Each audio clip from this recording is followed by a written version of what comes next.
Hey everybody, welcome. This is Bubble Man here. You are on Bubble Man's World. And welcome to Hash Church episode, 137, if you can imagine. We were just talking about that in the group here this morning. In the chat, we were kind of laughing about how we are 137 Sundays into this experience. Let me, of course, send out the links because it's not quite the same with just me. So let's get these guys out. All right. So this weekend is, of course, the Cannabis Hemp Conference here in Vancouver. Rocking and rolling. I got to see Dr. Ethan Russo speak yesterday. I got to see Dr. Bob Malamud speak yesterday. And if those guys aren't just the most inspirational cannabis speakers, Ethan was perfect to go before Dr. Bob. I thought that the timing was impeccable. Ethan's very scientific. He's very proper. He's very articulate. Bob's a real wild psychedelic guy. So it was nice to see them both speak. And I didn't put the subject on there. Welcome, Skunk Man Sam. Howdy. Howdy. Howdy ho. How's everyone doing this fine Sunday afternoon? Oh, doesn't want to let me send my email. Interesting. Interesting. Got to send. So far, so good. Morning, Todd. Good morning, guys. Doing Todd. Sam. I can't send an email. Oh, well, I guess Indra's not coming in. That's the thing. When you make it so I have to send you the link a different way than everyone else, which is I think I'm going to have to send it to him a different way today.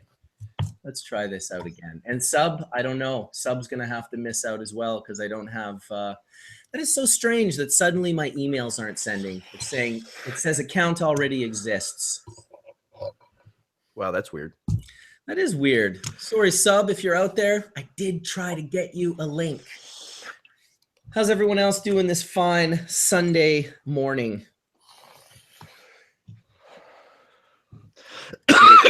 Just waking up. I hear that. I've been up for 2 hours just waking up. That would be about just as long enough for this, for sure. Right? I don't like to just wake up and 5 minutes later do Hash Church with like sleep on my face and the sheets creased into my face. Fuck that. I wake up 15 minutes before I get my beauty sleep. I need it. Awesome. But you look great. I can't even tell that you were sleeping 15 minutes ago. Well, I get up, I comb my hair, it helps. Right. Yeah. It's true. If your hair was messy, it would look so much. Oh, wait a minute. You don't have any fucking hair. I do. I just remove it regularly. No, you do. It's just under your chin. I have this cold underneath the chin area that it just stays cold all the time. So I need this. Otherwise, I'd freeze to death. I like it. It suits you. It's the it's the Abe Lincoln. It's proper. Would you wear that if everybody had one? No, I do it because it's unique because I stop it right here. Back in the day, I used to have these matching, large circles on my face to match with it. Back when you met me, and I used to have to go places with them like that. I was just, oh my god, I'm with fancy is what my shirt used to say. That's hilarious. One day we should all grow our beards like Etienne, just show up on Hash Church and be like, "Hey, what's up?" The Amish edition. That'd be awesome. The Amish edition. You know it, Jedediah. So I was just mentioning before you guys all popped into chat, I was at the Cannabis Life Hemp Conference, Cannabis Hemp Conference, Salome's conference, not Cannabis Life. Those are the people that tried to hijack her conference. We'll get into that another day. But yeah, her conference was this weekend. It's today and yesterday. Got to see Chris Bennett. It was kind of fun being on the university campus. Walked out front of the bird's nest with the mothership and started hitting dabs in this beautiful learning environment that the university is. The campus, really beautiful campus at university. And the building that Salome has rented is impeccable to say the least, but it was really, really nice to see Dr. Ethan Russo speak yesterday. fantastic talk that he did. He got a little bit into terpenes. He got a little bit into the different breakdowns of cannabinoids, including THCV and CBDV, breaking it down with some sort of some of the things that different science experiments and works have found to be true. And it was great. I taped it, recorded it, going to put it on Bubble Man's World. He was followed by Dr. Bob Malamede, who I can't believe had only 30 minutes to talk, but wow, can this guy pack in a serious amount of intellectual information in a very short period of time. It was neat to look at the crowd. He has to literally start his talks by saying, listen, my shit is so out there. Would you mind just listening for a little bit before you, because right away there's going to be a percentage of people that are like, no. And so he has to ask the crowd right from the start, please just bite your tongue, bite your lip. We're going to get a little psychedelic. We're going to get a little out there. But what a great talk by both of those gentlemen. Welcome, Mr. Mark Scaldone, to the room. Good morning, everybody. How you guys doing today? Doing pretty good. So Marcus, since you brought up the conversation, what did you learn anything in particular, or was it more of what you already knew? No, I learned some more things. Absolutely. No, there was definitely like the information that he released. I mean, I had no real knowledge in regards to sort of the medicinal components of THCV or CBDV. So he quoted a bunch of different sort of cases in which they found certain aspects to be true under certain conditions. I posted a little bit of it about it on my Facebook page, but I'm going to save the majority of it for the video that will be uploaded today after Hash Church. It's just a short 35-minute video, and it's mostly of the screen. You can see Ethan in the bottom corner, but his talk is very much dependent on being able to see the slideshows, so I made sure that I recorded that as well. Greetings from Germany, Trichome lover. We are all also Trichome lovers here at Hash Church, as you probably have already figured out. No, we're more like trichome sluts. Trichome sluts. I like it. I'll take that. Well, shall we blow some smoke signals? Should we do that? This is the one day of the week, by the way, that I don't do my wake and bake video. So this is kind of right now, this is kind of like a wake and bake video within Hash Church. So for me, I haven't puffed it. You mean you're not going to wake up at 7 a.m. and do your morning of Hash Church wake and bake? You know what? Sometimes, Etienne, I'm so pathetic that I do. I literally puff for like hours, and then I'm like, okay, let's do the wake and bake. And it's like, I'm so baked already. But today, I can be honest, I haven't had a single puff. Not a single puff. I was about to say, I think it would feel bad for you if you get so high every morning that you forget to actually turn on the video and like, let's wake and bake. You know, rough life, bud. Rough life. Love you. Rough life. All right. Well, we got a bunch of people in the chat room. We got almost 500 people in the room. 9 minutes after 9. That's not too shabby. Thank you all for waking up. Maybe you're in Europe. Maybe you're on the East Coast. Maybe it's noon. Maybe it's 6 o'clock at night. But still, for those of you on the West Coast, we appreciate it, because holy shit, we're not even sure how we're awake right now. Mark's lucky over there on the East Coast. How many Hawaiian members do we have? Oh, I don't know. We got any people from the great islands of Hawaii? Yeah, if you're watching us from Hawaii, what island are you watching us from? That'll limit things quickly. The one surrounded by water. That's the one. That's the one. Wait, there's the one one I on want for sure. It's still in the middle of the night in Hawaii, isn't it? That's why I'm mentioning it. No, it's 6 a.m. Yeah, it's early in the morning. That's adorable. In the middle of the night. They're like in Asia or something. They will have to have serious faith to be up at that time. That moment where you left your grinder in the other part of the house and you're like, Use your fingers. No. First world pot problem. Use your dog to fetch. I'm gonna have to get up and go get my damn grinder. Use your dog to fetch. I was trying. Trust me, that was the first thing when it came over. I was like, "Hey." Well, he taught him that. He just didn't tell him to unplug it. He has to unplug it first, you know. Right? Grinder that you have to unplug. Oh my god. Yeah, we grind up so much weed. We use coffee grinders. Goes Yeah, a we lot use quicker, coffee bro. grinders. It's much easier. I mean, back in the day, I used to use the, but if you put it in and just, you tap it just a couple of times, you can get a nice fluffiness as opposed to going and grinding it up like a coffee. And Yeah, it's just never Also, overgrind your pot. I will say this for the wet bubble people in the late 90s, early 2000s, when everyone had wet bubble hash. Those little grinders were a godsend. I would literally take the wet bubble hash, I would freeze it in the freezer, throw it into that little grinder, and grind it into fucking powder. Like literally, like for so long.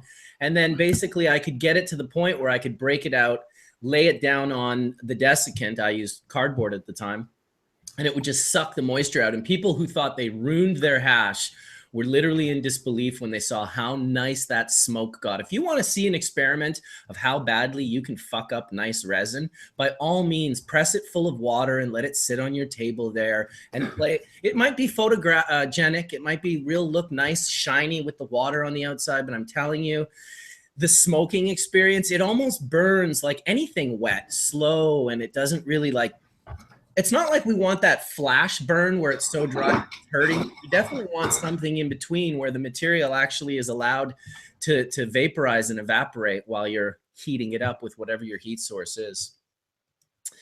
Yes, that is good info, OG Brick. For those of you that think you've ruined your hash, it's never ruined. Well, I shouldn't say that. It is ruined. I've hucked some hash right off the deck, but you can save it. There are ways of saving it. Just make sure you don't press wet resin. That's got to be like, or close it in an enclosed, like a Tupperware either. Otherwise, you get a white little fuzzy ball. ooh. And the earlier you freeze wet hash, the better to do this. Yep, 100%. And that's how I originally made my mix. I would get different hashes that would either come in blocks or dusty or in balls like that. And I would literally put them individually and then grind them up. And then I'd put them all together and then grind them up and then press it in my hand. And that was my original mix that I started with. And then, of course, now I do it now with my BHO and everything that I blended all together. I just wanted to let Indra know, who's watching. I did send you the link via your messenger service. I just can't send it via email right now for whatever reason. So I guess I usually only send it out to Cuban, to Subcool, and to Indra. Cuban hasn't come in a long time. Either has Aaron from DNA. So really, kind of Indra's the last person I send it to. Via, he's saying he's not seen it. Now I've sent it to him 3 times via Messenger. If anyone can figure out a way to send Indra the link, that would be great. But I don't have the time. Watching Dr. Bob speak yesterday, wonderful, inspirational speaker. But at one point in time, he had this technical difficulty, and he had this amazing, his whole conversation is about flow.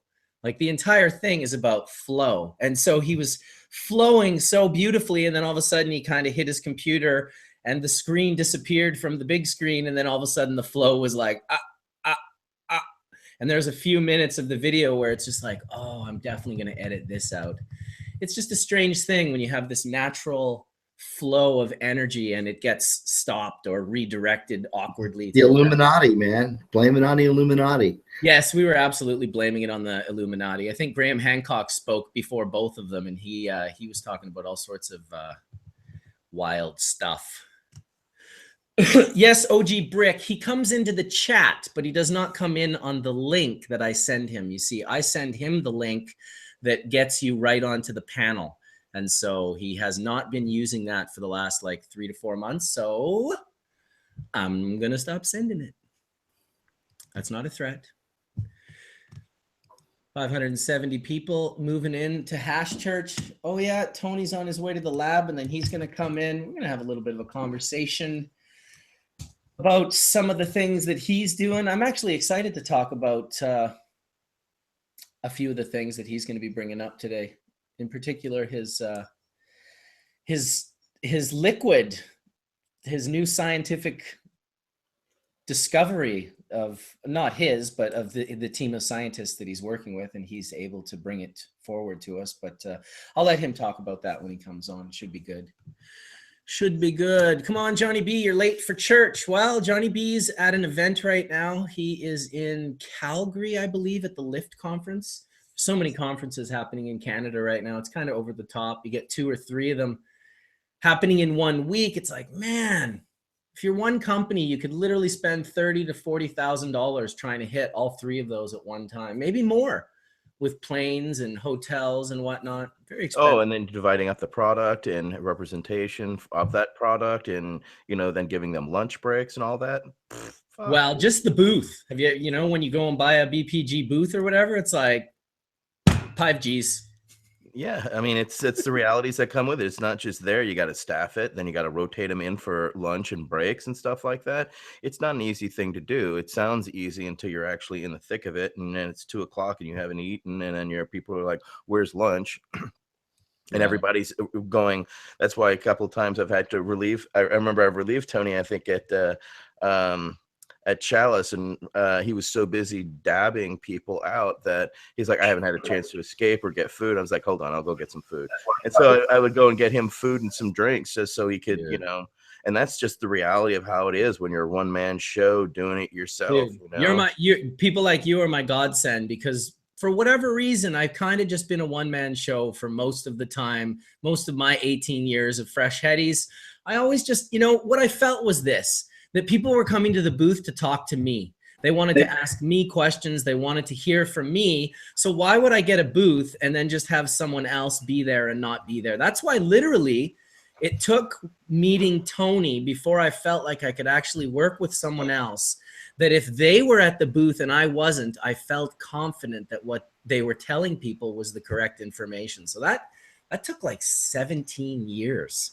That was a hard thing for me when I was doing the booth, when I was working Ecolution. I never wanted to step away because I could roll off this hemp knowledge, just bam, bam, bam, bam. And one time, literally, this is really bizarre. All of a sudden, one day I was at Jacob Javits Center in New York working the show, and we were selling, hemp jeans and twines and stuff. This is 96 or something like that. And everybody went to lunch. Then all of a sudden I had 2 Hasidic Jews come up to me. One opened a book that had literally been, you could tell it had been trimmed and packaged, safely over the years in somebody's loving, doting care. And he stood there, opened the book, and started reading. I could assume just in Hebrew, and the other gentleman started translating it to me. And I wish it was one of those times way before YouTube where I wish I could have actually recorded what this guy said. But he just laid at my feet just 5 minutes of the most intense Jewish knowledge regarding cannabis and how sacred it is. He said, flax isn't kosher, cannabis is kosher. And he read all these different passages, and then just as quick closed his book. And the gentleman said, thank you, good day, shook my hand, and walked away. It was one of the most craziest moments I've ever had in New York City. And it was very enlightening and very beautiful. But at the same time, it happened so fast and it was so intense. I wish I could have recorded it.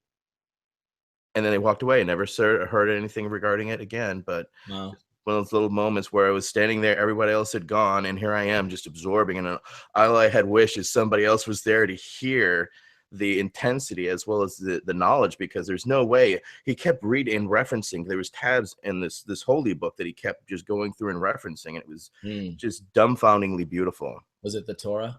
It had to be, it was a very thick book, and it was all beautifully done. It was gilded in certain areas. It was just, you could tell how literally old it was. And as a printmaker and person who used to work with paper a lot, it was one of the first things I noticed. Yeah, it's just. It wasn't a really old copy of High Times, was it? And nor was it a copy of The Emperor Wears No Clothes, an early edition, because I have those as well. Could have been the Zohar. Definitely High Times, definitely. Could have been the Zohar. Zohar. Yeah, the Zohar is a foundational work in the literature of Jewish mystical thought known as the Kabbalah. And so it's, I have a very limited experience with it myself, but when my father died, I started kind of like, he died suddenly in a motorcycle accident with his wife. And it kind of affected me in a way where I would get these anxiety attacks, and I would have these sort of like intense just feelings of anxiousness just whenever it would happen. It was pretty heavy to lose my dad the way I lost him. And it was a friend of mine who bought me a book. I was reading voraciously at the time, like a book a week or whatever. and he bought me this book. I believe it was by Rav Berg, and it was called The Power of Kabbalah. And it was very much written like each page was a chapter, but of just this profound, deep sort of Jewish mystic knowledge that was very comforting to me during this time. I feel like it absolutely diffused and eliminated those anxiety attacks like 100%. So there's definitely something to be said for good, solid information that hasn't been too contaminated or diluted or adulterated. But we did learn that, and it was fascinating because then I started to research and talk to other people, because we had a kind of a hemp section back there at the Jacob Javits Center, and found out that in fact in the community flax is not considered kosher where hemp is, and which is fascinating because they're both almost processed the exact same way. Right. But however, it's the use of the flower itself. Of course, you can't grow flax like you can grow cannabis. You can grow cannabis 300 to 400 seed per square meter, whereas flax, it will choke each other out and literally compete, as opposed to it's a self-competing canopy in cannabis where each other touches, it wants to follow and chase, and that's why you get a very even canopy when growing large scale. Well, I'll tell you, when we started growing hemp in the prairies for the first time, there was nothing like it. I mean, corn was the closest thing, sunflowers, but this stuff was like 10 to 12 feet tall, some of it. And it was just, it made flax look like nothing, like the little purple flax flowers that were like a foot tall or whatever from a distance, especially when it's like 400 acres or whatever. It just looked like a lake or something. And then you see the hemp next to it, on the property over, and that stuff is, 12 plus feet tall. The most unique color of green that you really didn't realize until you saw a giant acreage of it in the prairies. And then you see all the other greens and you're like, damn, that is a beautiful green. Just don't really notice it until you slap 20 acres or well, and because we're dealing with hemp and hemp paper, I reached out to the Canaf people, and they would laugh at us saying, "Oh, why are you dealing with hemp?" But the same thing with Canaf. Canaf doesn't do the self-competing canopy. It will strangle out and kill out any other type of thing. And of course, that was the only alternative back then to paper in the United States. Whereas now, hemp will soon be competing. But again, we still need the mills to process, because we've lost a lot of the paper mills or destroyed those, because one, they were usually so toxic around communities and polluting of their waterways that they were shut down just due to toxicity issues, Well, one of the things about the pot plant is it's beautiful in every way, and that's why it attracts us to it. It's beautiful to look at. It's beautiful to touch. It's beautiful to smell, beautiful to smoke, process, all the things that it does are beautiful. So all men are attracted to it. It's a universal attraction, and nobody is going to stop it. I mean, there's a lot of politicians out there who would like to stop it. There's a bunch more who would like to get on the payday bandwagon for it. But really, in the end, the pot will win out. It's not us, it's the pot. The pot's going to win out. There's no question about that. Well, not only is it beautiful, but just remember, it's beautiful to touch, smell, and feel. But when you touch it, don't put your finger in your eye. Oh, man, I'll tell you, I spent the last 2 days with resin eye. The last 2 days, I was literally like, this is insane. I just couldn't, it got in so deep. It started on the right eye, and I got some under my eye. I don't know, like in my eye and under, it was like down here. I'd never had that before. Somebody needs to, there you go, chemist. Somebody needs to design an eye drop for dealing with that, because man, that is absolutely painful, and it just won't stop. It's like just a terpene sensitivity, I'm sure. That's just sensitivity to some terpenes is probably way more than it should be, or something. Just eliciting some or combinations. Yeah. Well, they make a great eye drop in India. It's black. It comes in a small bottle, and you drop a drop of it in your eye, and it feels like someone hammered a nail into your head for 2 minutes. But then afterwards, right away, your vision is as clear as it's ever been in your life. You talking about Kajal? Yes. I've never used it, but I'm sure you would look great with it. Well, I've seen the stuff out of Japan, which is they're into the mint eye thing, where you actually the eye drops that have literal mint in them, so your eyes they use it to stay awake. But I have some. It's amazing. You drop it in your eye and you fall back on the bed for 5 minutes, go, and then your eyes are good after. Jeez. It's amazing how white your eyes are too. Right? You just bleach them out. It's just bleach and glass. That's all it is. Oh, well, shit. Bleach and glass. I'll put some in each eye. Yeah, I put it in one eye first because I always like to do one eye at a time. And then you have to talk yourself into putting that second drop in. Yeah. Yeah, once you hit the one eye, you're like, okay, you got to suck it up to hit the next eye. Yeah, and I don't know about you guys, John and Sam. You spent a lot more time in India than I did, but there was kind of this underlining fear of getting, like, did you not meet people that were like not just sick, but potentially dying? Like, I met this Swedish couple.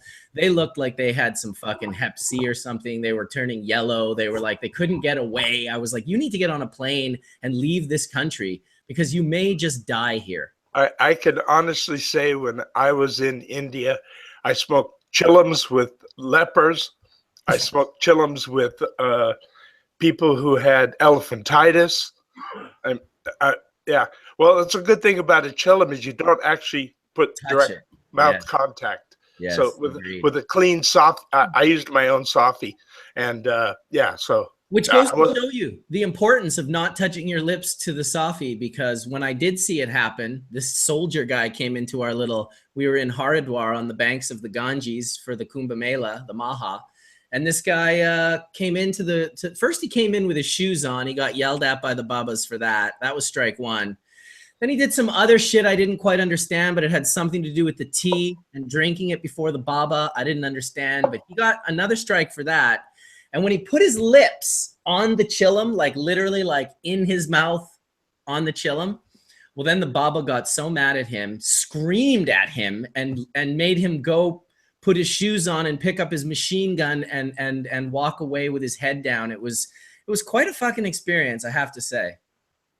Dude, when I was in India, I went to a temple on the Ganges, and the river was wide open. A friend of mine and I, another guy named John, and we're looking at it, and we thought, this is where we take our sacred bath in the river by the temple.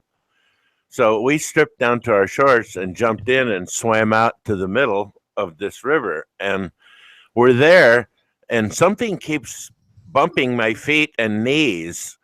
And John was saying the same thing. And so we decide, since we don't know what the hell's going on, to swim back in. And while we're swimming back in, a few more of these things float by to bump in front of us. And lo and behold, it was bodies.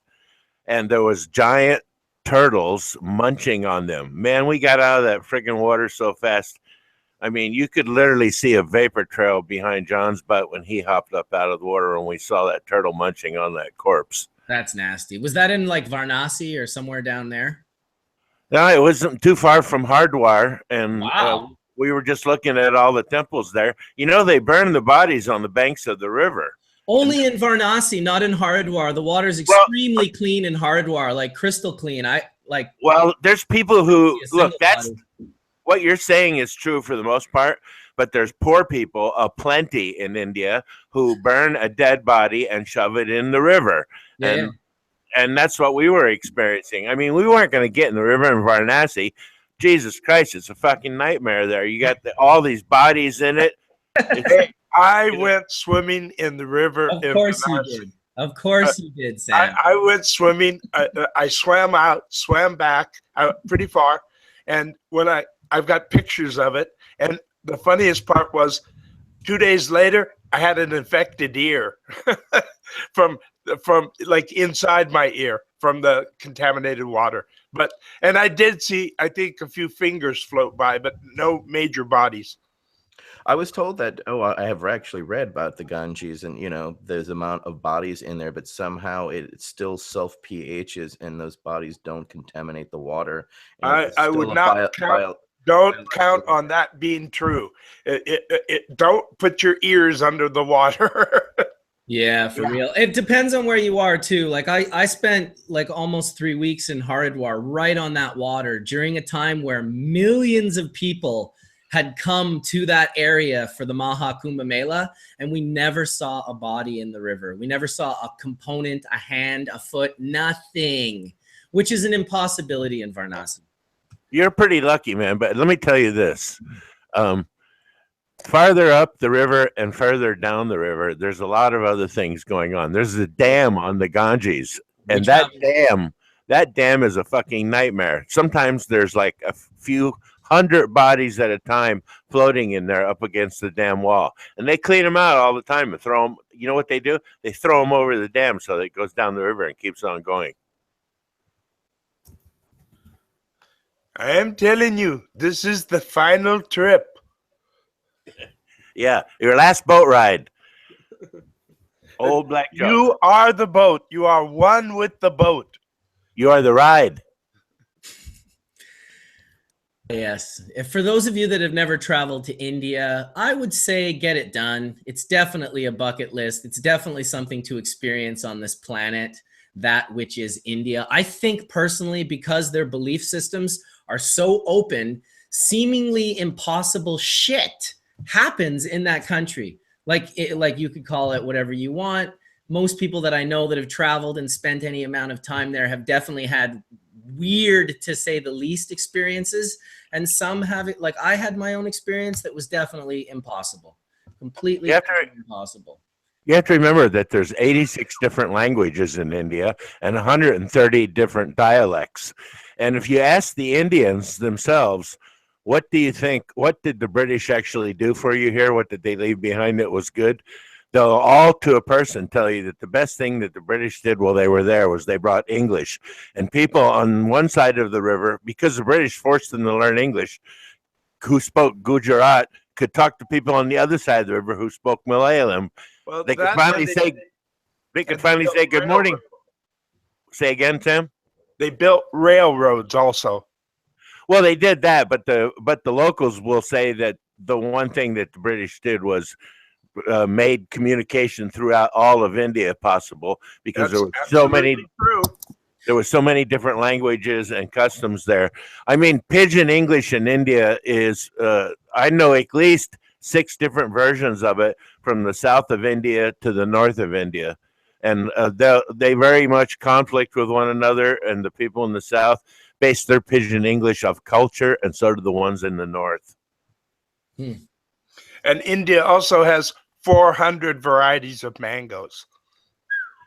Yeah, and 96 of them are edible by man, but just 96. The rest of them they use for animal feed, fertilizer, all kinds of other nonsense. And there's a lot, like for instance, guavas. Also, there's a ton of different kinds of guavas in India. I mean, you can go on a fruitarian's delight there. If you're in India, just make sure they don't wash the fruit that they're getting ready to give you in the water that they have. Take your own water and disinfect it along and reduce the chances. When we lived in India, we lived in a hut that I built on the beach for a few months. And every morning, the fruit ladies would come by with baskets on their heads filled up with different kinds of fruit for us: bananas, mangoes, papayas, depending on the season. But I still remember this as one of the most enjoyable periods of my life, living in a hut right on the beach. They weren't flying strawberries in from Chile in the off season? No, there was no Chilean strawberries. It was pretty basic. Awesome. Yeah, but that's the beauty of India. Every single day you can have fresh fruit, fresh vegetables every single day. You don't have to have anything in a box or in a can or from a bottle. Well, we used to boil water with a little tiny gas pump stove and kerosene pump stove, and we used to boil rice. And we also boiled cracked wheat a few times for cereal and stuff like that. But we lived very vegetarian and very basic, and we were incredibly healthy at the time. Yeah, that it comes to you when you change your diet and just have simple things for your body to deal with. And in a peaceful situation, your body will always try to go to homeostasis. It tries to attain that every chance it can, in between every can of Coke. Homeostasis or far from equilibrium. That's because of the cans of Coke in between. Well, the good thing about Coke in India was it was safe to drink.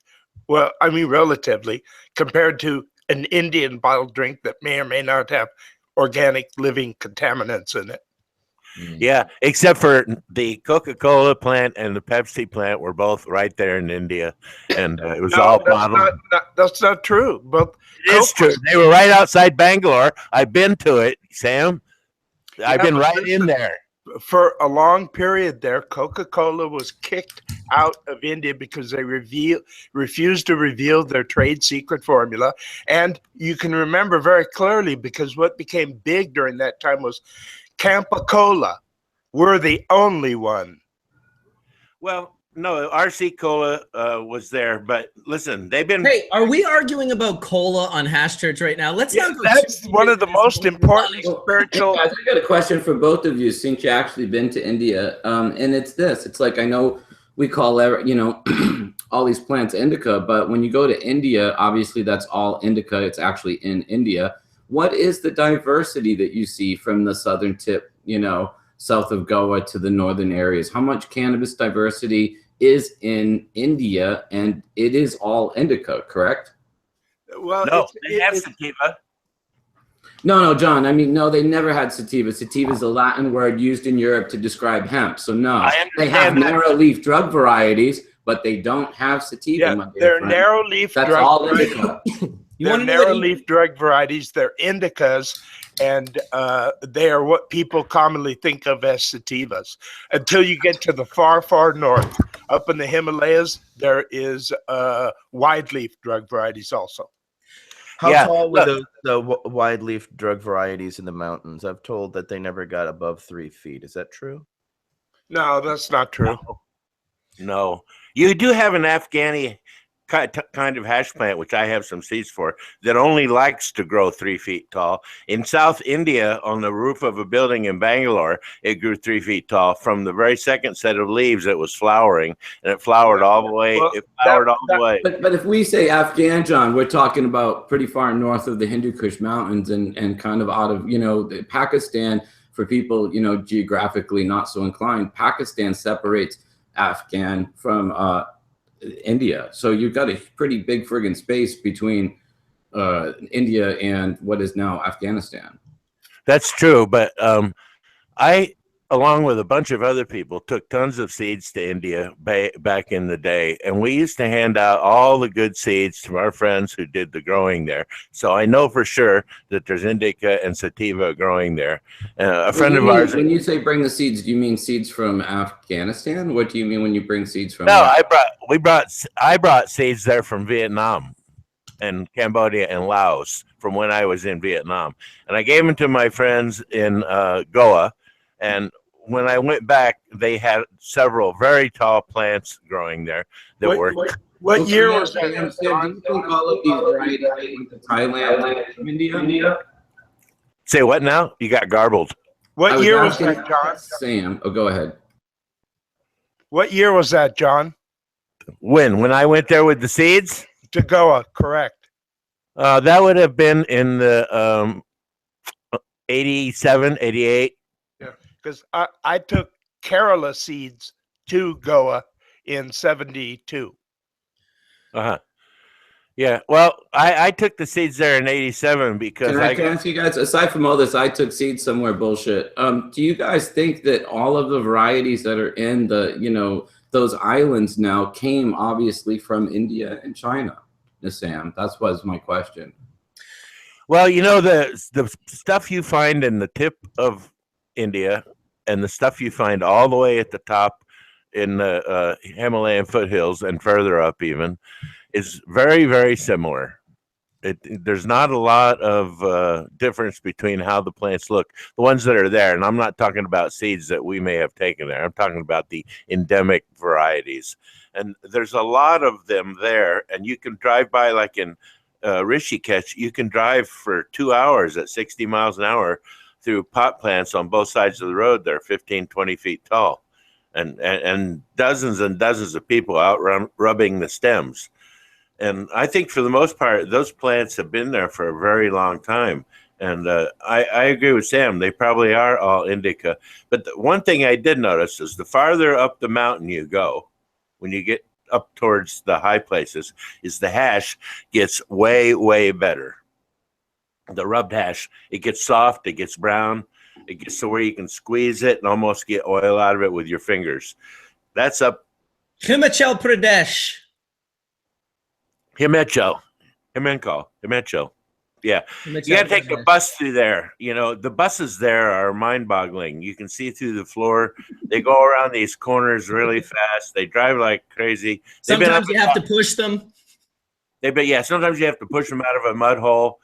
I remember standing outside of a bus one day there, and we were looking at a mountainside up way high with binoculars. And I remember saying to the friend who was with me, Jesus Christ, I'm glad I'm not up there. Look at that fucking road that guy's going on. It is crazy.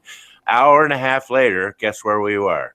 Same spot. We had to cross over that very same mountain. I actually got out of the bus and said, you guys go ahead on this, and I'm going to walk behind you, because I didn't want to be a party in case that bus slid off the road. Another 46 Indian people died today when a bus plunged 3,000 feet.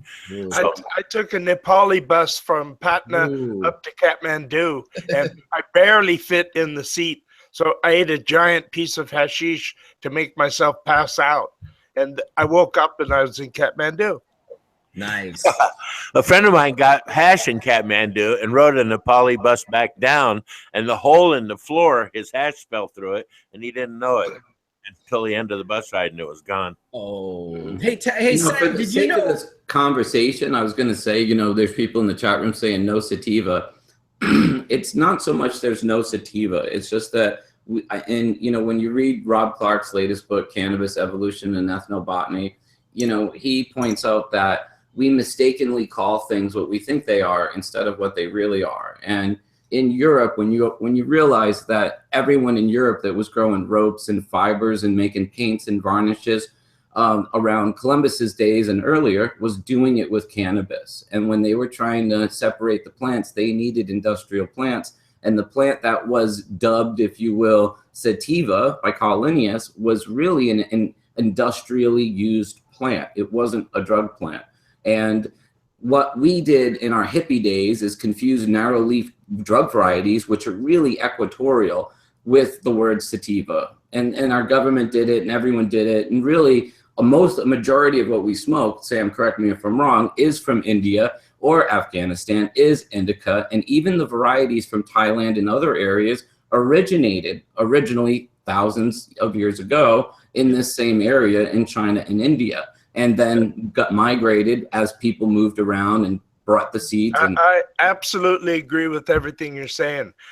Right. Okay. Truth of it is people seem confused that there's like no sativa, and it's like, no, in India there's just tropical varieties. And me as a grower, I've always understood that when people said sativa, they were simply trying to say long flowering, more equatorial variety. Which probably has less importance when you also think of, and Chimera's mentioned it on here, Ethan Russo mentioned it during his talk yesterday, and Todd even sort of mentioned it at the start of what he just said now. We should be calling things what they are. Botanists will care more about where things came from and the history. That means not much to me who's growing for medicine or for recreation, and all I need to know are what are the constituents. If it's not illegal for me, I don't care how long it takes to flower. I don't care how small of a yield that I get. These are prohibition-based mentalities that I don't need to understand. I just need to understand what cannabinoids are present, what terpene profile is present, and how does it interact with me when I use it.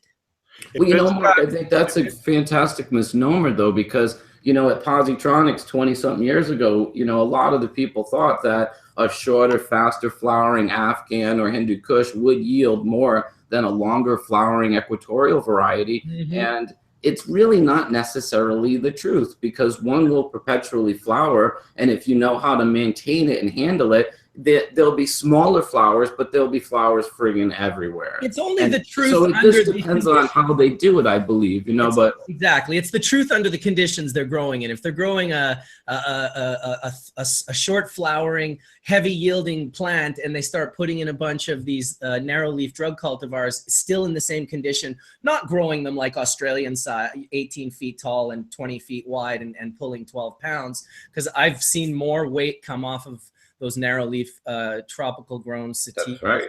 And you know what also it becomes, if you're an indoor grower doing sea or green style growing, it becomes a time issue, because even though you're growing an 8-week plant, if you have to give it 3 or 4 weeks pre-grow, you're at 12 weeks. If you're growing a 10-week plant, like a, you know, like a Neville's Haze-ish type plant, and you got to give it no pre-grow, you're coming in 2 weeks faster than the guy that had to go 4 weeks on veg and then 8 weeks on flower. Absolutely. I've always just focused for the last, 10 plus years or whatever. I've been in a blessed situation to not have to worry about, when you're not selling your crop at the end of the grow, you're less concerned with how much you're going to get, and how, you're just like, when it's for yourself, you'll just want to make it the best that it can possibly be. Right. When you're growing for yourself, it's just love. But, now that we're turning it into products and we're appreciating the scent and the smell and the flavor and the nuances, I believe that now you'll see the bagged appeal matter less, and the overall effect and how it leaves you feeling and affects you mattering so much more. Exactly. But as you point out, Todd, this is the huge problem, which is nomenclature, and it's still a problem we have all over the world currently, is that Rob has recently, or to us that are enlightened, or not realize it's not that new information, but to the rest of the world, the whole indica sativa thing is still an issue, because it's been so perpetuated through the smoking circles and misinformation, as well as the previous books for generations have basically put out this misinformation. So to have a master such as Rob Clark discover that that's not the case, it's taken much longer to make it to the ether, and it's still taking time for people to understand the difference, that it, as much as is it easier to just go on the laziness of the nomenclature of indica versus sativa, we have to make concerted efforts to educate each other and those around us for the better of us all, because it's proper taxonomy now. It's no longer just hearsay and conjecture. And and the reality is there's going to be real sativa in California now, with hemp going in all over the place. And I can tell you a funny story. When I made my first seed package back in the mid-70s, it was for Kerala, and it was I called it Cannabis Indica, and there was a picture of narrow leaf drug variety, and I called it Cannabis Indica because it was from India, and it was a drug variety. So I thought that's what I should do. And then for 20 years or so, there was a lot of controversy, and they said, no, that is Cannabis sativa. It's narrow leaf. And finally, people have come back around. There can be. What? That's further proof that is the correct nomenclature, because if you were on this 20 to 30 years ago, and they've all just kind of come around now, then of course, hello. Well, dare I say, though, there's a lot of stuff that is called indica that isn't pot. It just means it originated in India. And I think that going back, back in the day, I mean, and that's why I asked, because when you go and look at India, there is everything from what we call indica, the thick leaflet plants that are short with big buds that flower fast, all the way down south. The southern tip, for people that don't realize it, of India is almost tropical. It's in the tropics, and those plants are going to be very different from the plants that are growing up in the mountains under colder conditions, and having to make a warm, safe place for the seed and be able to deal with colder temperatures. So you've got very different plants. Todd, can I ask you a question? Since you seem to be the expert on the plants, where they came from, how they grow, and so forth, I have seeds that I brought to India that I grew in Washington and California both. And I was very familiar for 12 years with the plants from these seeds. When I took them to Bangalore and grew them on the roof of my house there, I was like, what the hell happened to the plant? It was completely different the way they came out and grew up.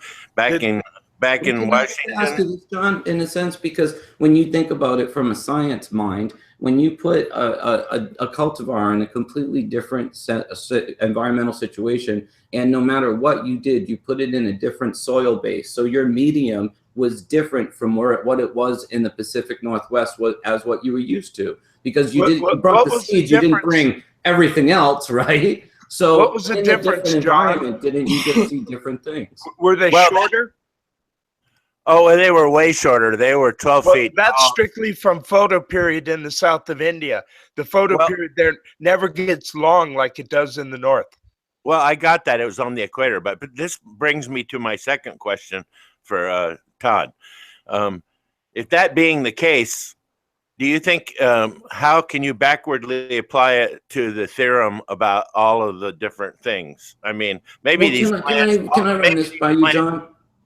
Maybe these plants all just grow differently under different circumstances, and that's the differences. And saying it is one thing or another might be way off base, because when I saw the ones grow on the roof in Bangalore, I was utterly amazed. They never got over 3 feet tall, and these were plants that were... But can I say this? I mean, one of the things I've always found amusing when I'm talking about the way things grow, cannabis particularly, is that cannabis is so diverse. And when people want to generalize cannabis does A or cannabis does B, the first thing I think is, wow, they don't have very much experience actually growing cannabis, because I see incredible differences in the different varieties I grow. And I know that if I put them also in different environmental conditions, they will do very different things. And it's so much so that I've had 2 cuttings from the same mother in different parts of the flower room do so different that I thought, honestly, they were different phenos, because one flower filled up so much and the other one didn't.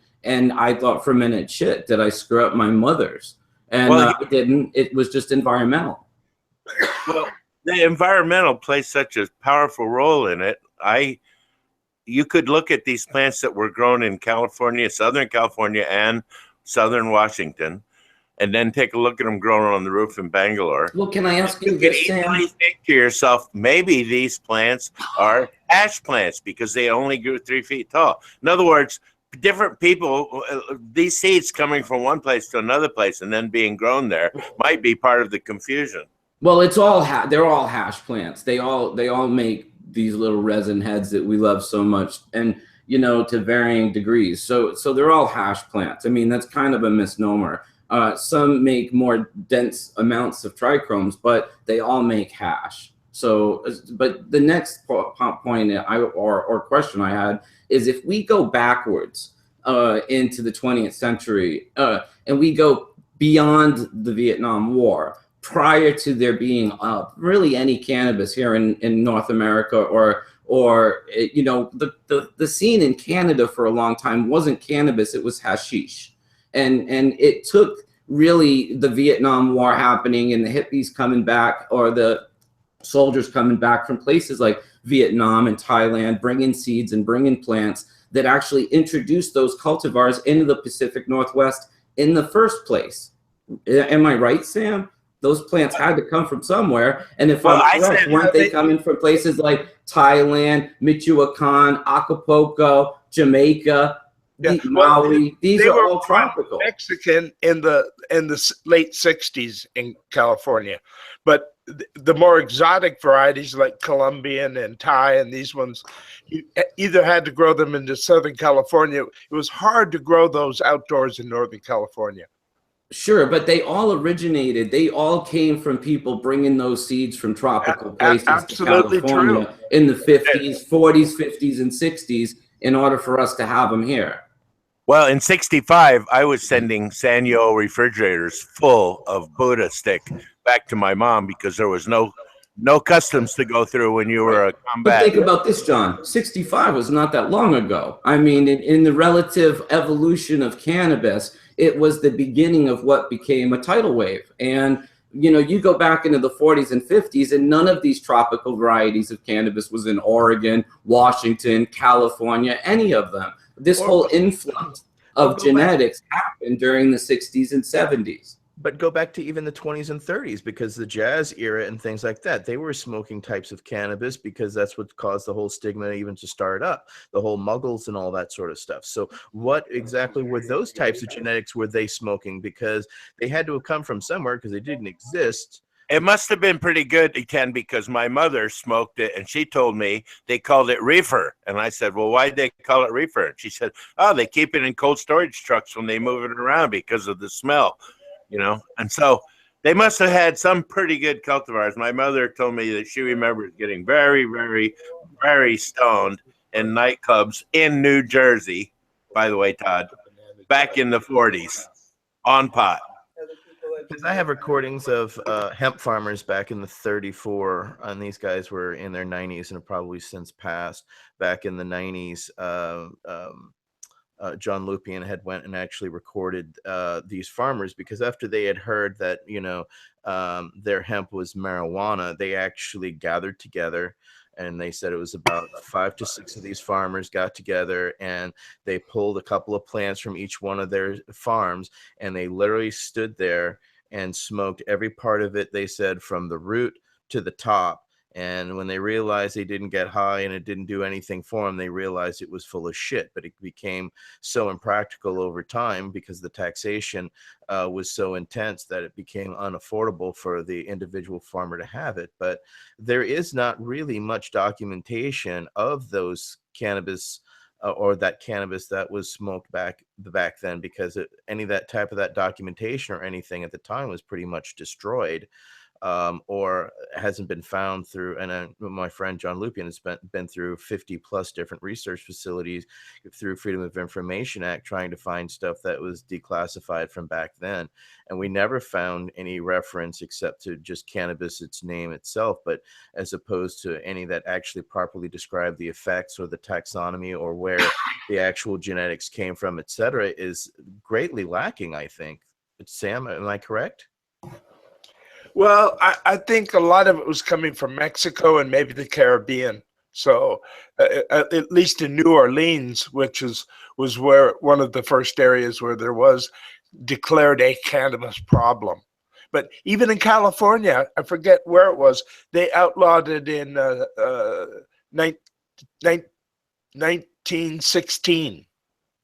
Yeah, so it was pre-37. There was, I think the furthest thing going back was, 1909, which was the gentleman crossing the border from Mexico, I think was the first documented. And then before 1909, that we can't find any reference to the actual terminology marijuana itself. We can find no documentation before then. I think the first law in California was 1916. They may have been harassing people earlier than that, but I think it was legal to possess in California before 1916. But can I ask you this, Sam? Modern cultivation techniques, like we saw in the book Sensimilia and what you ended up building a career around, it didn't start until the 60s. Am I correct? No, it didn't even start till the 70s. Really? I mean, there were people in Mexico that were producing Simsimia. There was people in Colombia. There was people in Thailand in the 50s and the 60s. But in California, it didn't start until Eric and Wood's book came out in, I think, 76. That's when it really spilled out. People were getting a little bit of Colombian Simsimia or Thai Simsimia before that, but they weren't growing it and they didn't really understand the big picture until that book came out. A few people did, but hardly anybody. Can I ask you then, a few people did, old Ed Holloway. And I know he, from his telling me his stories, that he was growing in the 60s. I know that he first got turned on to cannabis in the early 60s when his sons, who were in their 20s, came back from Vietnam. And for those who don't understand who I'm talking about, Ed Holloway is the guy that taught Bernard Brunning how to grow seedless cannabis in the early 70s in Amsterdam, right? When Bernard, who would go on to found Positronics, was just a young hippie, and Ed was already in his 50s. He turned 80 when I was there with him in 1996. So he was always old Ed to everybody. But I know that gentleman was growing in Oregon and California in the Yeah, 60s. no, absolutely a few people were, but hardly anybody, really hardly anybody. The only reason I learned about it in the late 60s was because a friend of mine was importing Mexican Acapulco gold, and he brought some up, and some of it was seeded and some of it was not seeded. And I said, well, what's the difference? And he says, try them both and tell me what you think. And I tried them both, and when I immediately found out that the Simsimia was a bit stronger and no seed weight. So you got twice as much dope, because back in those days, dope could easily be 50% seed weight. That I totally get and understand. So, but I still wasn't growing then, though. I didn't grow for like, let's see, that was like in the late 60s. Yeah. Well, for another 5 years or so. You know, for those listening, you know, and John, you would really appreciate the story of Ed Holloway.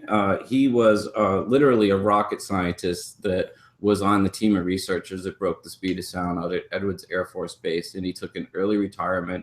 And when his kids came home from Nam on the first tours, they were the ones introducing him to cannabis, and he loved it, and he wasn't much of a drinker, and he took an early retirement and started basically chasing cannabis around the globe and collecting seeds. And by the early 70s, he was already in Amsterdam in what would become a flourishing cannabis culture for quite a while, for decades.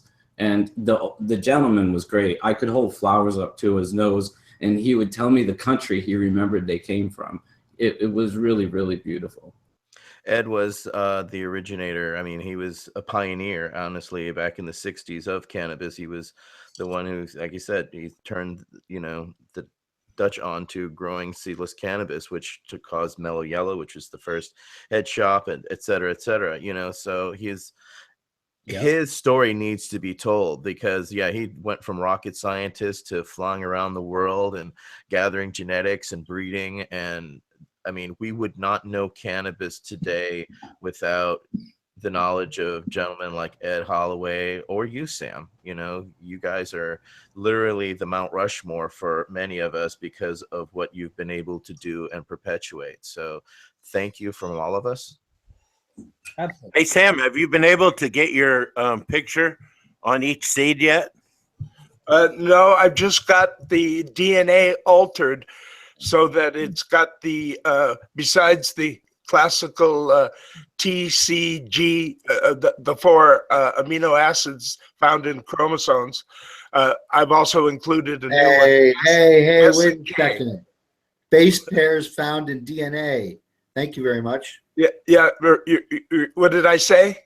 You said amino acids found in chromosomes? Well, aren't they amino acids? No, they're base pairs. And what are the base pairs made out of? They're made of base pairs. Proteins are made of amino acids. Okay. Well, you know me, I'm not a chemist, but I get the big picture. That's okay. I'm here just to set everything straight, man. Wait a minute now. He was explaining how he has his DNA. So I've inserted SK into everything, and I've flown over the entire world with jets. What you thought was them dropping some sort of mysterious gas was actually pollen from my males. Yeah, and I've pollinated every cannabis plant in the entire world with these SK marker genes, and everything belongs to me, actually. Yeah, fortunately, there are no nucleic acid base pairs, S and K, but there are amino acids. The S amino acid is called serine, so that's a real amino acid, and the K amino acid is one called lysine. So yes, okay. So you do have 2 amino acids, but no, we don't have any base pairs for S and K, sorry. Are you trying to say it's not all mine? My God, I've been living an illusion. I've been living a lie. You and everyone else, as long as Trump's been president. Yeah. Can we get a bong rip in the middle here somewhere? How about right now? How about right now? Let's do it. Bong rip, mother lovers. Come on. It's about damn time. I see you. I'm like that, just waiting, bro. I didn't want to interrupt everybody. It's the first time I've been faced with a dilemma like this. When I was in Southern California at the Cup, I got literally 3 pounds of concentrate samples. It was the weekend of my birthday, and while I was there, I ran into this guy, Chase, and everywhere I went, he went behind me, and as we would go to the different booths, he'd go, hey, Indra's here from Mass Church, and it's his birthday. So people were loading me up, and now I'm sitting here looking at 40 different concentrate bottles, deciding which one of these to open up first and jam in. But it looks like I found one from Critical Concentrates. The best. Always start with the best and finish with the worst. Then you're always smoking the best that you have. Well, I've never found one of these concentrates yet that I was given there that wasn't really outstanding. My favorite is strawberry banana. I have 8 different strawberry banana concentrates. 2 of them are right along with what Todd was talking about, making a feeling in your body. 2 of the strawberry bananas, when I dab them, it's just it's like someone poured a bucket of warm water all over me. I can just feel it go right in, and that's literally what I just hit. Yeah, that's exactly what I'm hitting right now too. I love that strawberry banana, man. I tell you, it's the hottest thing since sunburn. The hottest thing since sunburn. It's the hottest thing since fire. That's funny because I like resin. When I take a big hit, it's like somebody threw a bucket of ice water in my face. Right. Oh, is Josh back in the chat? Is that what's going on? Is that what's going Holy on? mackerel, Man, man. putting them names on there or something and messing with us here, Bubble Man, or what? No, but I did just read something funny about John's story. A guy named Chase was following him around. Irony. That's ironic. Oh, you mean because he was chasing me? Well, it's possible. Followed There's by link. Chase. It's a linguistic fucking. Was he from the CCC 420? He's TDCR on Instagram. Oh, TCDR, right. Okay, absolutely. Yeah. Yes, he's now, since you were hanging out with him, tagging me on every single post that he makes on Instagram. So I see his stuff come across my my history. Listen, he was really nice to me. He took me to all the best booths there. He said, look, there's a lot of booths here, and there's a good portion of them that have just crap. He says, I'll take you around to the very good ones. First thing he did was took me up to the Guild Extracts, and I met the main guy from Guild Extracts, and he was very kind. He pulled a bottle out, pulled a tube out of his pocket, filled it up with these huge CBD crystals, and then he took another tube of terpenes out of his other pocket and covered them and screwed the lid on and said, enjoy, and gave me that. And I've been enjoying those crystals, and I tell you, when I'm ready to go to bed at night, I pop one of those little crystals out of that terpene soup and pop it in the dab thing and hit it, and boom, I'm off to bed, man. That stuff works like stink. But anyway, everywhere I went there, people were very, very kind. It was a beautiful show. I got to say, I don't think it was less than the Emerald Cup, though. I mean, it was a pretty swank affair. There was a lot going on there. There was a lot of fun. And I also got the chance to bring back and extract some kratom.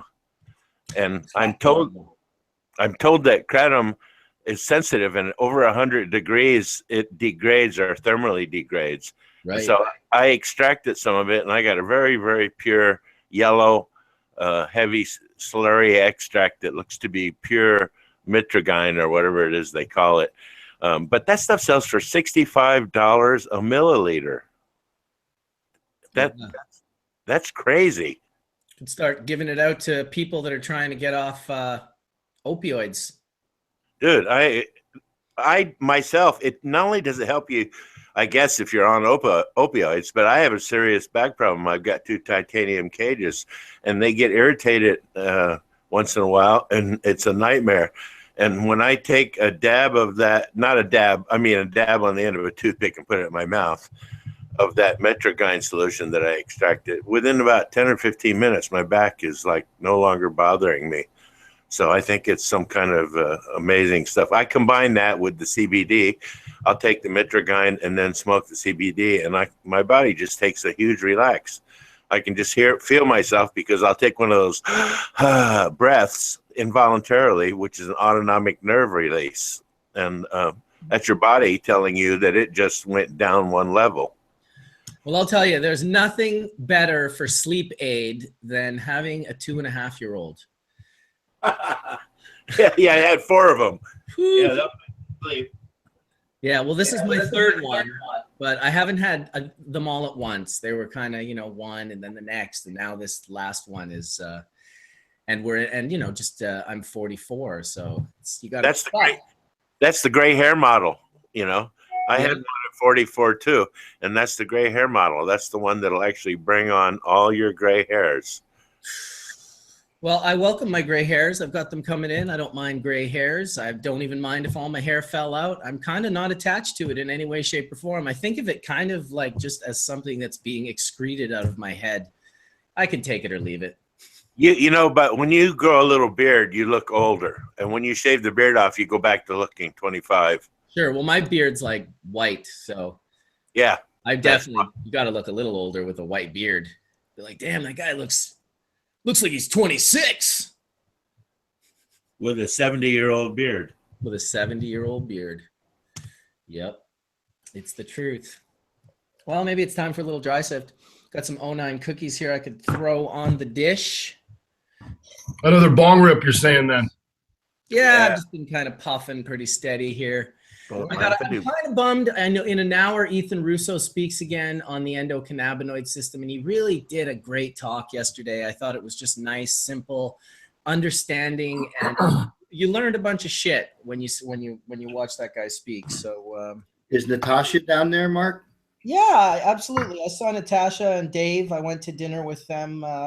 They took us out for dinner the other day. We were supposed to go with Martin Lee, but his plane was delayed. I did end up seeing him as well yesterday, and I think he speaks today after Ethan. Cool. So it's possible that I get to see Martin speak. Depends on how fast I make it down there. I'm like almost an hour away from the University of British Columbia, but I got a little motorcycle that I can boot down there on, so we'll see what happens. Be careful on a motorcycle, Mark. Yes, absolutely. I carry that as my mantra, John, because unfortunately my father died on a motorcycle. I know, one you gave him. That's why. With his wife, the whole 9 yards. It couldn't be any worse, really. So I carry that with me, and I'm more conscious about that than most people could possibly imagine. But at the same time, it would be like if my dad, died because a bunch of cannabis fell on him. I'd still probably use cannabis. I might just not stand under large amounts of it. But yeah, I love motorcycles. Do you think more people get hurt on motorcycles because of their own actions or because some other driver wiped them out? Well, that's hard to say. That's hard to say, though, D, because you're mentioning that from your perspective. And there are a lot of dolt motorcycle riders out there that ride these race rockets that are just like, they make bad decisions. I live on a highway that they ride on a lot. And every year, usually one of them blows off, hits a pole, breaks into 20 pieces. It's bad. So I don't know what it is. I know that the top guy, like the top motocross motorcycle dude that wins all the champions from Italy, was interviewed one day, and they said, why don't you ride motorcycles in the city on the roads and stuff? And he said, because the idiot in the car. So you definitely have to be careful, because if everyone who got a license, and this is the truth, was forced to ride a little moped, like a tiny little 100cc bike for like the first 2 weeks or month, you would realize how exposed you are with those other cars. And I think you would go into driving a car a lot safer and realizing how deadly it is if you hit someone like on a bicycle or whatever. And it's just, from my perspective, people who ride motorcycles and understand motorcycle safety can be safer drivers in vehicles. As long as you definitely got to be aware. And I know that when I ride, and I put 23,000 kilometers on my bike last year in 4 months. I ride it a lot. I don't like riding in the city of Vancouver or any big cities because of not just the traffic, but the heat that gets on my bike. You're stopping and starting, you're all that sort of stuff. I like to get on the highway. But I can seriously say that every single day, if I wasn't paying attention, every single time I went out for a ride, there's definitely been 99% of the time someone else has been there, and if I wasn't paying attention, would have wiped me right out. I almost got killed last summer on my bike. I won't even get into that story, but it was fucking close.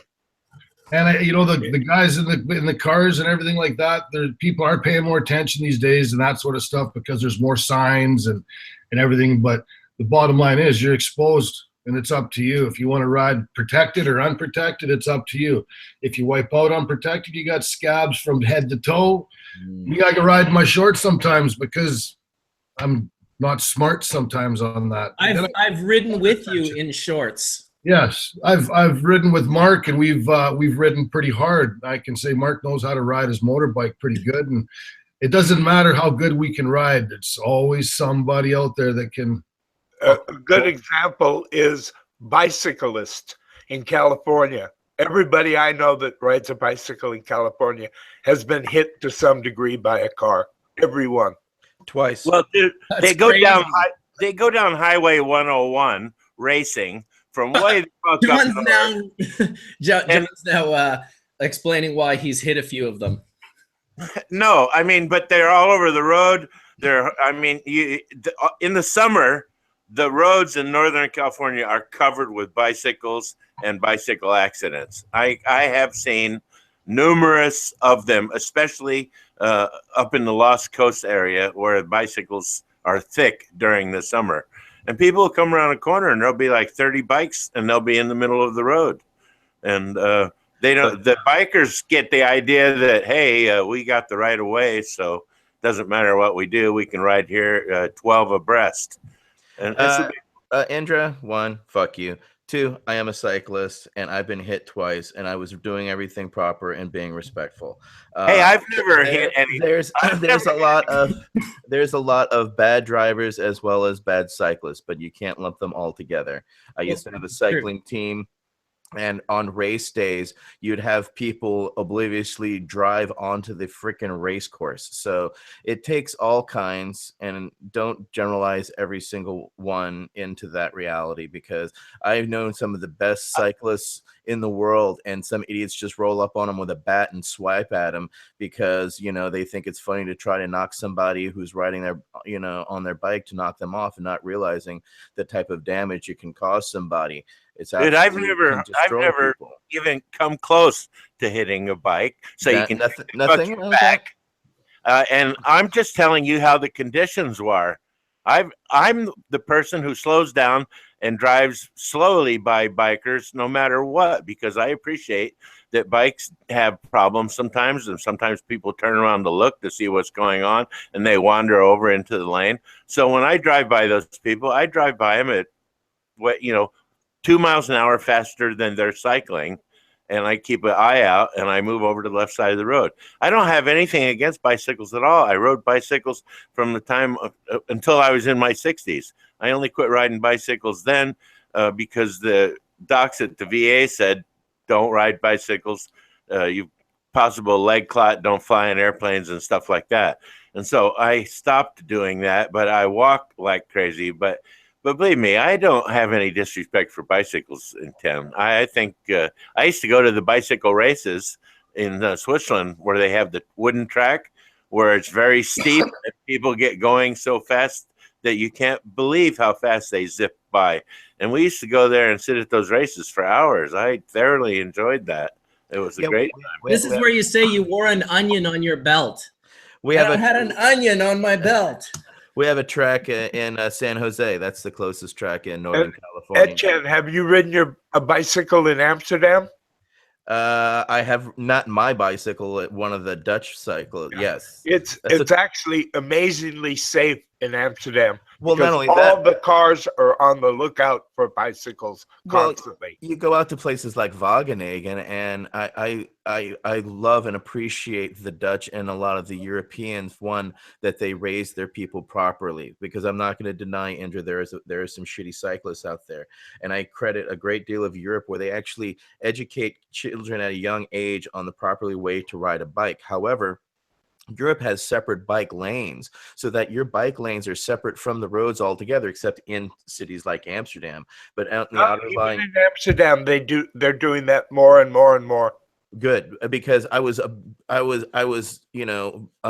by Wageningen and seeing how it's completely separate, and how a lot of these outer lying cities have really forethought and have included. Where I'm from, southern Louisiana, I grew up riding on my mom's three speed on a 45-degree angle on shale shells. So when I finally got around to riding on flat, safe ground, because you couldn't ride on the road in Louisiana, they would run you off the road and kill you. And so I understood and have always respected that. So when I do dress, I always wear I wear proper gear. I wear bright stuff so I can be seen, because the 2 times I did get hit, I wasn't wearing bright stuff. I wasn't properly seen. And one time I even looked the guy directly in the eye and he still ran me over. So it's just the reality of just people just don't pay attention until you're literally crawling out from under their car. Well, I'm definitely less worried about cyclists than cars. One thing that I can say I notice a lot, particularly when I'm on my KTM, because it's very nimble and I can move between vehicles towards lights and get into the other lane. And I can't believe how often everyone is on their fucking phone. They're all fucking driving on their phones. Like, it's unbelievable how many people. And it's like, man, it's like a $300 ticket. Plus Here in Amsterdam, all the people on the bicycles are on their phone, and it's illegal, just like driving a car. it should be. I mean, hands-free is legal, but yeah, you in a car, I mean. Yeah, well, there's some places where it's illegal to walk and talk on your phone at the same time, because it seems in America that people can only do one thing at a time. So while they're talking on their phone, they'll walk into a deep crevice in the sidewalk. Well, I've seen some I remember riding bikes with my friend years ago in Amsterdam. So many things to pay attention to, particularly if you're first in that city and you're all stoned up. If you've been eating edibles, forget about it. But you've got the trams, which will straight kill you. Like, you cannot get hit by a tram. So that's the real main thing to avoid. Cars in all directions. Bicycles like crazy. People crossing the street. If you put your head down for a second, you can definitely get smoked.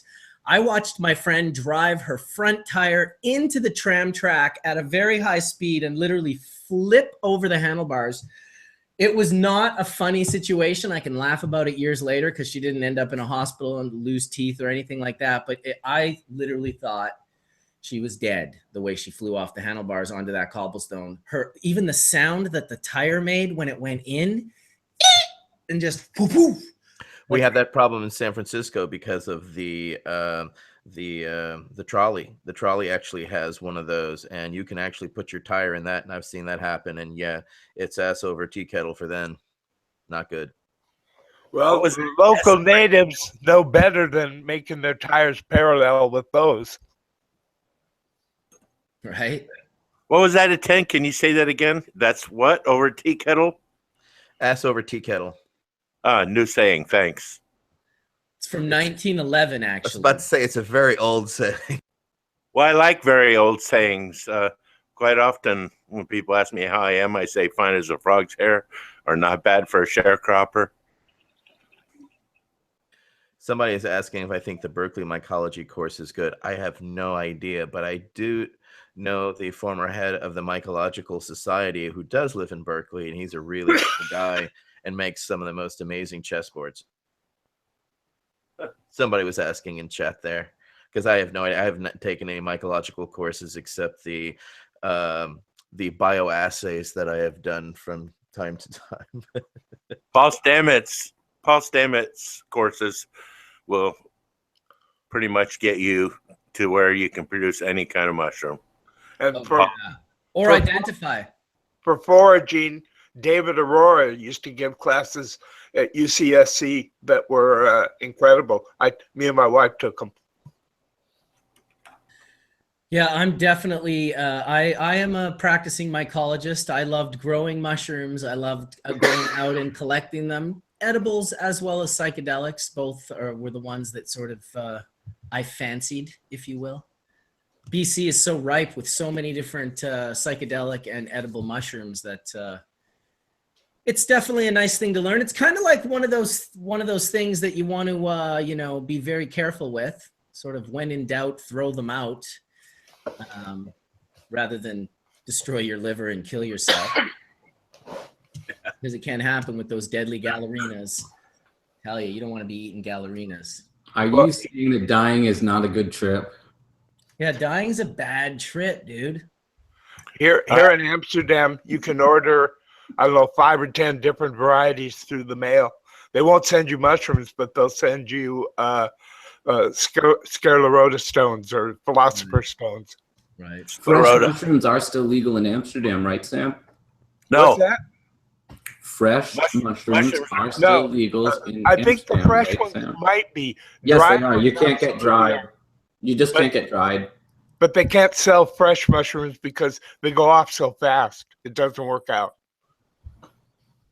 Hey, I know this is off subject and everything, but on Monday I'm going to be putting up the temple ball tape on how to make temple balls. It's about hash without water. I already saw it. It was already posted, and then you took it off again. I took it off because one of the people that was in it the next day decided that they didn't want their face in such a video. So I had to pull it down, being re-edited right now, and it'll come back up.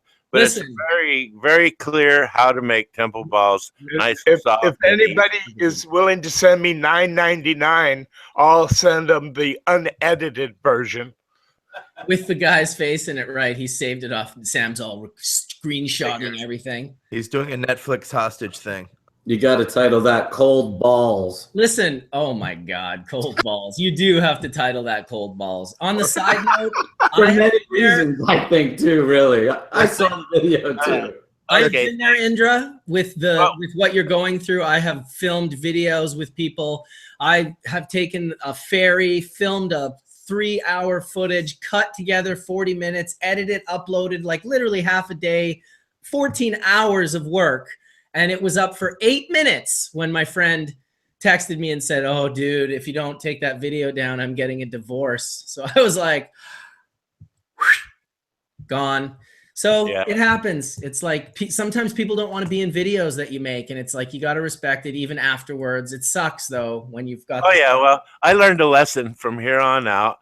The videos are of what I'm doing. They're going to be hands and what's going on, and no faces in them because people get that way.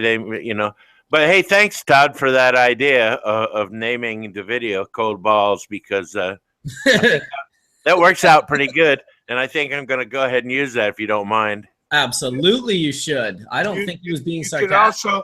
You're welcome to use my Sam I Am little doll. If you know what? Need somebody to walk it through. Willie Groves has just added to Todd's name. You should call it Indra's Cold Balls.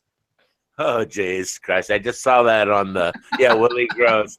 Well, hey, I'm not the one that put the bowl in my lap, okay? That's all I'm saying. That picture I sent you, Mark, of the a quarter ounce of terpenes bubbling in the terpene collector? Yes. I was going to smear them all with terpenes and call them turple balls, but I like the cold balls thing, Indra's cold balls thing, much better. Yes, absolutely. I remember, didn't Tony and you make Turple Balls? Didn't he come over there and drop off some terpenes or something? And that was the birth of Turple Balls. Yeah, it was. But that time when Tony was here, everything went in a hurry and they didn't come out soft because we had too many trichromes. And when you're making these temple balls, it's interesting. 2 grams too much terpenes and they turn hard. 2 grams less and you can squeeze them in half with your fingers. It's like a tipping scale somewhere along there. Just an extra few grams makes all the difference in the world in how the temple balls come out. Makes sense. Does it? I couldn't make head nor tails of that. Why? Well, it makes sense in the sense that there's always particular ways. It's called know-how. Terpenes are a solvent, and it's dissolving some of the cannabinoids, and it's making it pliable.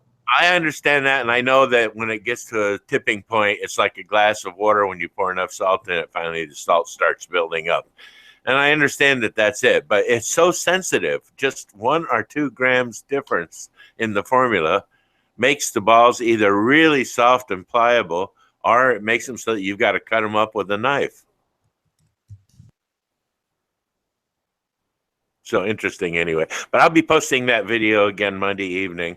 And it's everything. Even at the end, you'll notice that I put a warning in there not to use gloves when you're making it. You're going to have to clean your hands really well, anesthetic, and then put your hands in water and make the temple balls. Because if your fingers are wet, they won't. The balls won't stick to them.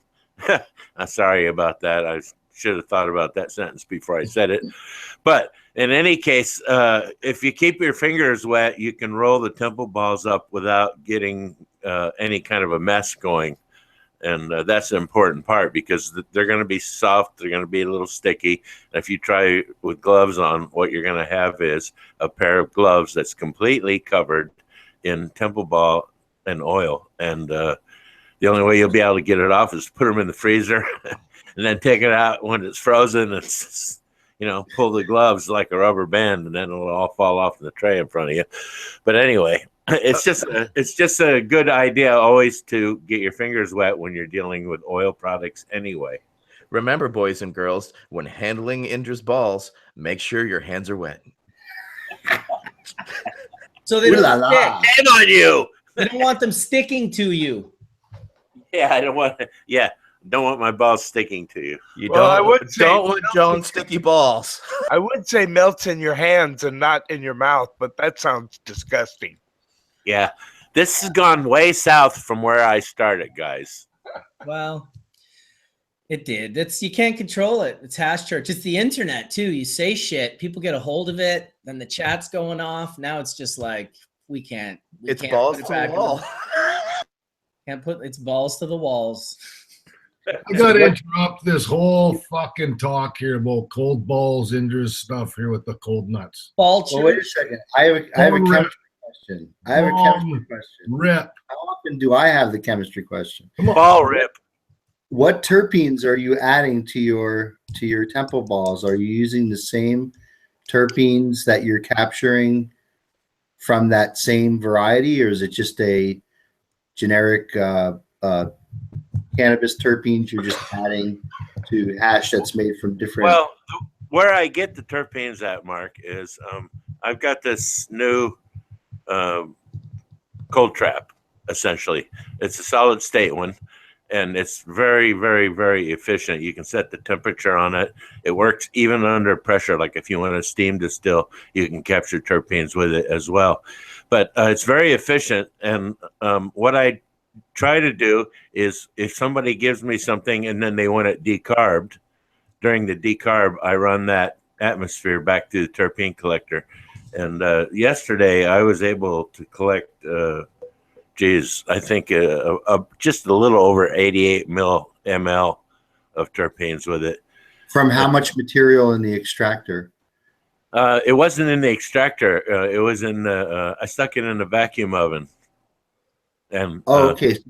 I was decarbing it, and so I had two 8 by 6 or 12 by 6 trays. And they were each about a 1/4 inch deep in material. I don't know, maybe 2-3 pounds, I guess. Okay, so let me make sure I understand this. So you're taking oil that you extracted, so a BHO oil, and you're finishing off in this oven and using this device. I'm not finishing off. I'm taking oil that I made, and people want it decarbed. And so I use the oven to decarb it. While it's decarbing, I also grab the atmosphere. I gotta ask a dumb question to you there, John, though. You don't need to vacuum it to decarb it. You simply need to heat it. So why are you putting it under vacuum to decarb it and stealing the terpenes? I understand that. You're taking the terpenes away. Try not to all talk at once. Try not to all talk at once. One at a time. There's a chat. You can get in an order and all say your piece. Okay, well, I'm decarbing it anyway. And so while I'm decarbing it, why not collect the terpenes, Todd? I mean, why throw the wash out with the baby? Okay, so Well, that's they're the terpenes that go with the product. So if you take the terpenes away from the cannabinoids, you've just devoided a product of being pretty good. Listen to what you're saying. Listen to yourself. When you're decarbing the stuff, it's going to go off to atmosphere. So why collect them? And then if the product needs it, or if the people want it, they can put it back.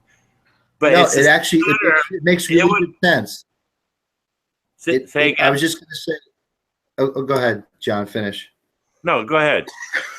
Okay, I was just going to say it makes really good sense because you're heating up the extract, which has the terpenes, to give a decarbed or activated oil to trap those terpenes that are being given off, because the terpene volatility is such that as you begin to decarb, you are going to begin to lose the terpenes from that extract. Or alter them.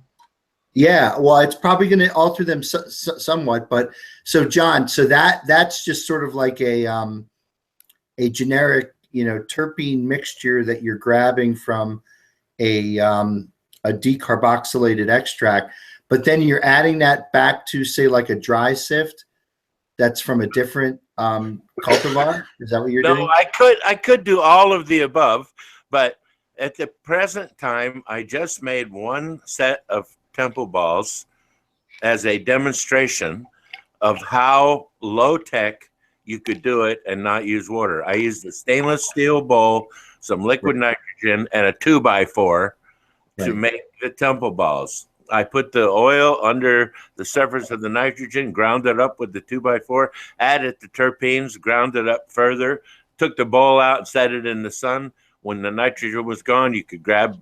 We left it out in the sun for a couple hours, and it just totally congealed. When you bring it back in, you can pull a ball out and roll it up, and you got a temple ball. And so I did it as a demonstration. So what cultivar? It was my friend's cultivar. It was his oil. I don't know, but it was a general film showing that you don't need a lot of high technology. You don't need a cryo grinder, a 2x4, and a stainless steel bowl did the job. And that was the whole reason behind it, so that other people who don't have access to that kind of stuff could understand how easy it could be to do that. All you need, you could use a baseball bat and a stainless steel bowl. And so it's very low tech method of getting the job done. And that's why I made the video. And can I point something out, and can I ask Sam a question? And it's, from what I've read, you can decarboxylate THC at as low as 160 degrees over a longer period of time and not lose that much of your terpenes. You're going to lose terpenes at 160. You are, but your THC will decarboxylate faster at higher temperatures, right? Well, you know what? When I decarboxylate, I do it at 164, and I do it over 24 hours, and I do it under a very high vacuum. And it works just fine. And I collect the terpenes anyway, because they're going to disappear into the vacuum pump if I don't. And so I collect them anyway, and I can put them right back in the oil. Can I point out one other thing for Todd's purpose is that it's good to do that in a vacuum, because again, you're avoiding any air that's in there, because when you heat up THC, it's going to, in air, like most recipes for decarboxylation call for, you're going to start to oxidize to CBN and the intermediates on the way to CBN. You can't keep that from happening. So by doing the you can also just put your under vacuum and close it. By doing it either under vacuum or under a blanket of nitrogen, you're inhibiting the formation of CBN. Go ahead. I'm sorry. All I asked is you could put your oven under a vacuum, close it, turn off your pump, and leave it. If you're decarboxylating under a vacuum, under heat, terps don't go anywhere. It's like a closed chamber. Yeah, they do, Todd. You're way wrong, man. You know where the terps go? They go all over the inside of the oven, on the glass door. They go everywhere. I have opened my thing up and squeegeed out terpenes, heavier terpenes, many a time. And so they do go out and they do go somewhere. All I'm doing is collecting them. So for some reason you have an objection to that. Honestly, no, John, I'm just surprised. In earlier shows, you said that you didn't use vacuum ovens because your tech didn't need it. So I'm surprised that now you're using vacuum ovens. And I'm sorry. It's listen, cool, listen, quit trying to dig a hole, shithead. I use the vacuum oven. Shithead. No, I'm listening to you. I use the vacuum oven for a reason. Calm down, guys. I use the vacuum oven to make I know how to treat the stuff so that you can put it in a pen, no matter what oil it is, using a vacuum oven. And that's what I do with the vacuum oven. And then now I also decarboxylate with it. But do I use it after my thing? I don't need to, because my oil comes out not needing that. Someone gave me a vacuum oven and I started looking at ways to use it. Decarboxylating was the first thing I did. And I realized when I looked at my pump afterwards, that had a bunch of sticky stuff in it. So I started collecting it, and end of story. I mean, you got an issue with me having a vacuum oven even, Todd. What's your fucking problem? John, earlier in our conversations, you stated you didn't use them. When I met you... Don't use them for the thing you're talking about. You're saying that somebody gave you a vacuum oven. Cool. You're playing with a vacuum oven now. John, it's just different from what you said earlier. That's it. You're very defensive. Yeah, I'm defensive because you're trying to make me look like I'm a liar, and that's bullshit. Both of you need to chill out. Remember, we're in church here, bros. Yeah, exactly. Just chill out, you guys. It's all good. It's like... besides that, yeah, now I forgot what I was going to say. You know what? Bong rip. I will say this one more time. Apparently, that's pining, the lack of pining in your concentrate, Sam. This is what Ethan was saying the other day, and how it offers this clarity, this terpene that can, and he broke it down so crazy. It was this chemical process in the brain that I wish I could say it as beautifully as he did, but I'll definitely try to point it out with a little. Get him to come on church, Mark. I've invited him a bunch of times. He said that the company he was working for might not like it. And I was like, well, dude, you're always welcome. We'd love to have you. You got great information, but tell him he can come on and he can hide behind a little furry animal. Yeah, exactly.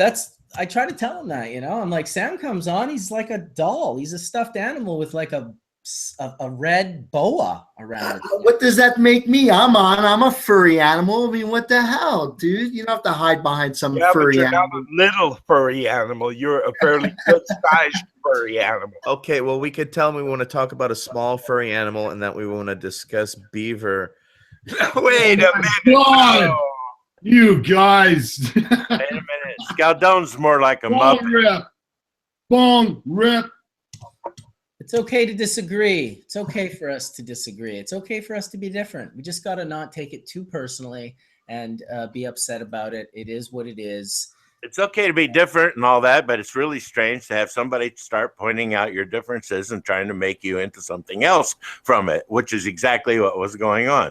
So what? I have a vacuum oven. Guess what? I have more fucking equipment here than you could point a goddamn stick at.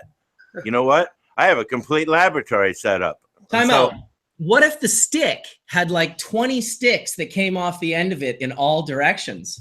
If you were standing in my laboratory room, you would be pointing at something no matter where. I'm just being silly. There's nothing wrong with having a vacuum oven. Don't get me wrong. I don't need a vacuum oven for my process. I have it. Well, I could tell you a funny story about vacuums. Okay, I used to vacuum my cannabis. So I'd have an ounce of haze. I'd put it in a mason jar with the screw lids that you could vacuum seal shut. And I found it preserved it really actually quite nice. But then one day I was sealing up like a pound of it or whatever into little jars for each week or each month, whatever I was using. And I noticed that under the vacuum clear dome bell that I was using to vacuum these jars, I could vacuum 6 of them at a time. And I noticed that a filmy white gas was filling the room, and it smelled just like terpenes. And what I realized is that the cannabis under vacuum, the terpenes volatilized at much lower temperatures, like at room temperature. Like they should. Absolutely.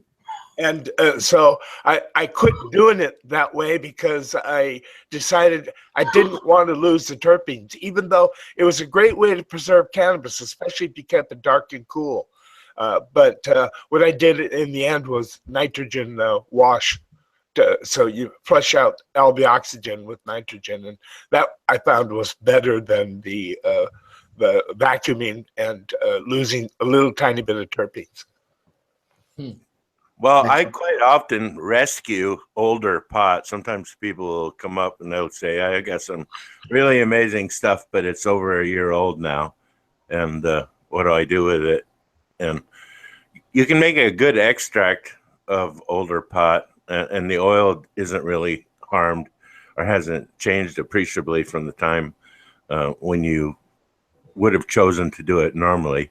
I still advocate fresh buds for extraction over any dried stuff. The fresh bud extraction is superior. The resin's superior. It's just like making flour out of or resin out of a fresh bud. I had some rosin at the High Times Cup that these guys were pressing out of fresh buds there, and I think that was the strawberry banana. I was going back and forth between Tony's table and the other guys who had strawberry banana, because Tony had some strawberry banana or some banana something at his table that we were dabbing. Banana goo, strawberry banana goo. Oh, strawberry banana goo. Yeah, that's what it was. And so I kept going. I kept going from there to the other places where people had strawberry banana, because strawberry banana was a big thing at the cup, and a lot of different entries of it. And so I tried to get some of each, and I got 8 different ones, and out of the 8, 2 of them were quite amazing. Did you try the Cavendish one? No, I don't think I have a Cavendish one here. No, that's a banana joke. Oh, I see. Well, I knew it was gonna be some man. Sometimes Sam's humor is like elusive. You really gotta like be on the ball at all times. I was like, that was slippery. It was slippery. It slid right under. Well, as long as you don't step on it. As long as you don't step on it. Yeah. Oh shit. Or in it. This should be called Laugh Church. That's all I'm saying. Today's episode has been a bit of a laugh church. I hope Tony gets his internet working and we can see some of the lab. He was showing it there for a little bit. I saw some Sasquatch presses and some Bubble Now washers. See what happens. It must be working. His picture's up. Yeah, he's probably trying to get it going. Share some stuff with us.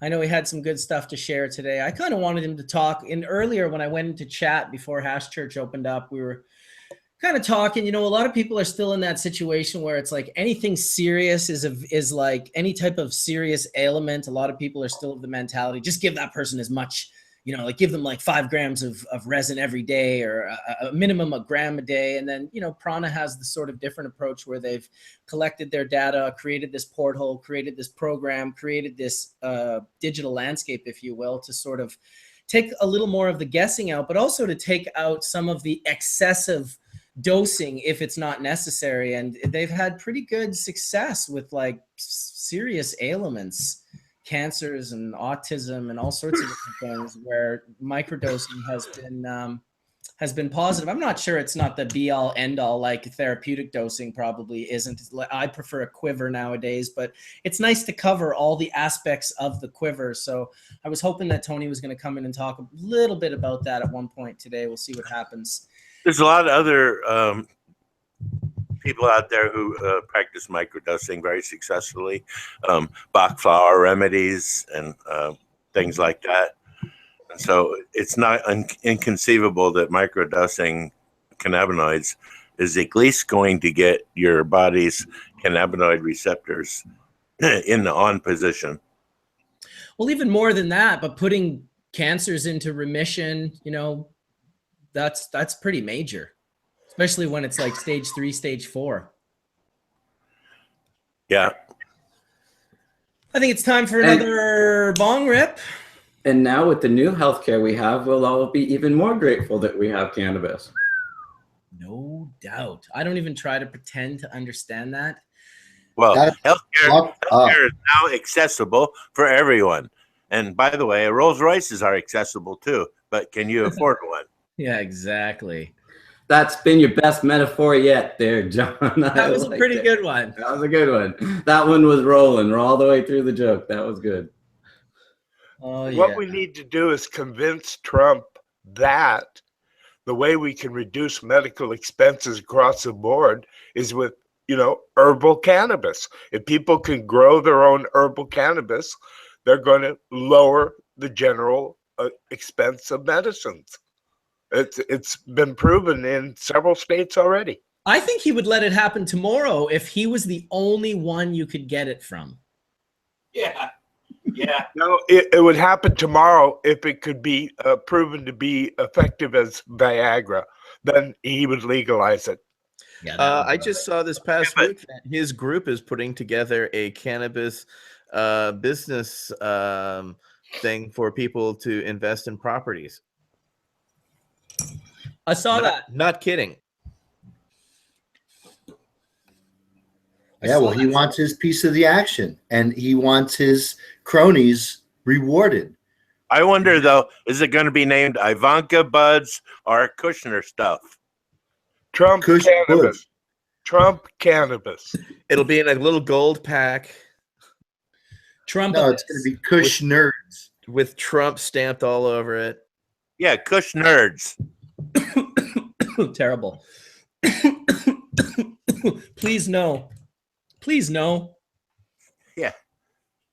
Well, you got to wonder because she just got her trademark approved in China at the same dinner that the You mean premier. China. You mean China. China. Gina. It's Gina. It's with a G. Gina. No, with a J. Okay. China. I thought it had a C on the front of it, but all right. China. Anyway, and then Jared Kushner is busy selling citizenship applications for $500,000 for an apartment in New Jersey where he owns the land all, telling these Chinese people, come to America and, start your dream over again. But in fucking New Jersey, right? Anyway, they don't know. So New Jersey sounds to them like something new. New Jersey, let's go there. In good news, the federal government doesn't have any new spending budget to actually come after us until at least September. So that's a bit of a reprieve, so that this actual summer in California with legalization is going to go down without government helicopters flying around like we were so used to in the 80s and 90s. So that's kind of something to celebrate. Yes, unfortunately, in two states were left out of that, right? North Dakota and North Carolina because of their recent modifications. So hopefully they still get protection or are afforded the same. But for the most part, that was very huge part of the reality that writer is bought by Rohrbacher, who is one of the original supporters of Trump. So Trump is always rewarding those who surround him. So the looks like Sessions has no money to go after those that are doing it correctly. But if you're not doing it correctly, Jesus. How could two states be left out? I just wonder. It's probably just the drafting of the language. They were the most recent. I don't know why. It was just after it went through. Tom Angel, who puts out a great listserv with information, he put out that information right afterwards. So that's all we know. And when we looked at the language, those two were left out, unfortunately, and it's already signed. And So. I wanted to move to North Dakota to grow bud, man. Yeah. Hey, don't make fun of North Dakota. We used to go down there for vacation. Where? But are you trying to prove my point? To North Dakota. I lived right above it in Winnipeg, Manitoba. So, I mean, what did you do? Go skiing? Just Well, we'd go down to okay, let me think. I got to think. We went down to Fargo. We go check out Fargo, do some shopping, maybe get some of those unique Reese's peanut butter cups that the Americans have that us Canadians don't have. There was random little bits of candy and stuff. We'd go to hockey tournaments down. Oh, where was the hockey tournament where we stayed at the Patch? The Patch. Never forget the Patch. Yeah, these were the spots when you live in Winnipeg. Listen, the big vacation was Minneapolis. When you got old enough, you drive down to Minneapolis, go see like Dave Matthews or Fish. You know, this was in like 92, 93, 94, 95, before I split and moved to the West Coast. This was Canada, man. Living in the great. That's how boring Canada is, that you come to North Dakota for vacation. Well, no, let's not generalize, because now I live on the West Coast where the Olympics happened up in Whistler. I'm sure the X Games will be here one day. I have killer whales jumping out in front of my house with dolphins, epic mountains and glaciers surrounding me for some of the. Yeah, you're in the cool part of Canada. Yeah, I am in a great part of Canada. You extradited yourself from dumb Fuckistan, right? Well, the cool thing about Canada is that if you're, well, not even if you're Canadian, you can come here from wherever. But you generally are able to live anywhere you want. If you're from Newfoundland, you can move right over to BC. If you're from BC, you can move right over to Newfoundland and anywhere in between. So I thought it was pretty sweet when I got to 22, 23 years old and started kind of like, those mountains are calling my name. I don't need to be taking these long trips just to go see bands that I like. I could live there. And so I moved here in 1996. Hey, shout out to North Dakota, though. Much love. I've actually been to. Anybody else been to North Dakota? It is actually it's beautiful. I mean, it really is. But there's definitely not a lot there. But much love. As an adult, driving around, if you wanted to go check out like the nature. Winnipeg, people think, or Manitoba, and generally there's like, oh, there's no nature. It's like there's tons of nature in Manitoba. You just have to go to it and put yourself through the hell that is the bugs that exist in that area in the summertime, especially. Brutal. Came out here. I was like, why doesn't anyone have screens on their windows? And it's like, we don't have mosquitoes. I'm like, oh, sweet. You been to Great Falls, Montana? I have been to Great Falls, Montana. Another thriving metropolis in the middle of nowhere. Yeah, Fish, if you follow Fish around, you'll end up at all sorts of random fucking cities throughout America. They got like a venue, and especially in the 90s, because the venues were much smaller. So you'd really end up in, I guess, off the beaten track or whatnot. That used to be the way. You'd go to Great Falls, Montana to go up the Alcan, the Alaska-Canadian highway to Alaska. And we went, my dad drug us around quite a bit. He was in the Army. And when we came back from Okinawa, he would go to Detroit, buy a new Ford station wagon, drive us all the way up the Alcan to Alaska. So been through there a lot. That's cool. I'm getting ready. I'm finally going to Alaska in July, and I'm swinging actually through Victoria. Dude, what do you mean you're swinging through Victoria? It's an island. It's Vancouver. I guess we're stopping on the boat, and we're going to stop for a day, and I'll wait. So I have to come to Victoria to chill out with you? It's Vancouver. I think we're coming into Vancouver. Okay. Are you taking the ferry up to up to where the highway gets to Alaska? Is that what you're doing? Yeah, I'm taking a ship out of San Francisco and going up to the glaciers and then swinging back down. Nice. Because I've never been to Alaska, and so I figured I'd go there and check it out. So we're gonna go to Juneau and see that, and then swing back through Canada again. Very cool. Very cool. That'll be a great trip, man. Alaska's serious place. And it's during July. It's like during the only time when it's nice there, right? When it isn't absolutely freezing. But isn't it the sun's up, right? That's the entire time. Yep. Well, at 23 hours at one point in time in Alaska, the sun's it makes a huge circle, and then it dips down for an hour, and then comes back up again. Wow! So you only get an hour of darkness. Yeah, it's not even really darkness. It's not darkness. Yeah, it's twilight. It's twilight. Exactly. It's the light. It's not darkness. Oh, so the sun's kind of just beyond the horizon. Yeah, it just dips down a bit. There is no horizon. We live on a flat Earth. I wanted to talk about that today here on Hash Church, just so everyone could lose all respect for me as a human being. Flat Earth. Oh, that kills me, dude. Oh shit! Wait a second. Yes. Kansas is flat. Yeah. You think Kansas is flat? Try Texas. Try Nebraska. At least the central part of Texas is at least hill country. Try the Netherlands. That's below sea level. Uh-oh, what do you got there, Tony? Is that some bubble hash? No, this isn't bubble hash. This is bubble hash that has been converted into a suspension. That we were talking about this. Kind of saw a little video. So this is the converted version. Yes. It looks It's crazy like looking. rocky bubble hash. Right? Fuck yeah, dude. Looks like it's Yeah. like melted into a liquid and then sort of crystallized or something. Is it really hard like glass?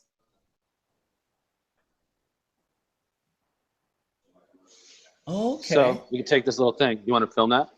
We got some friends in the lab today.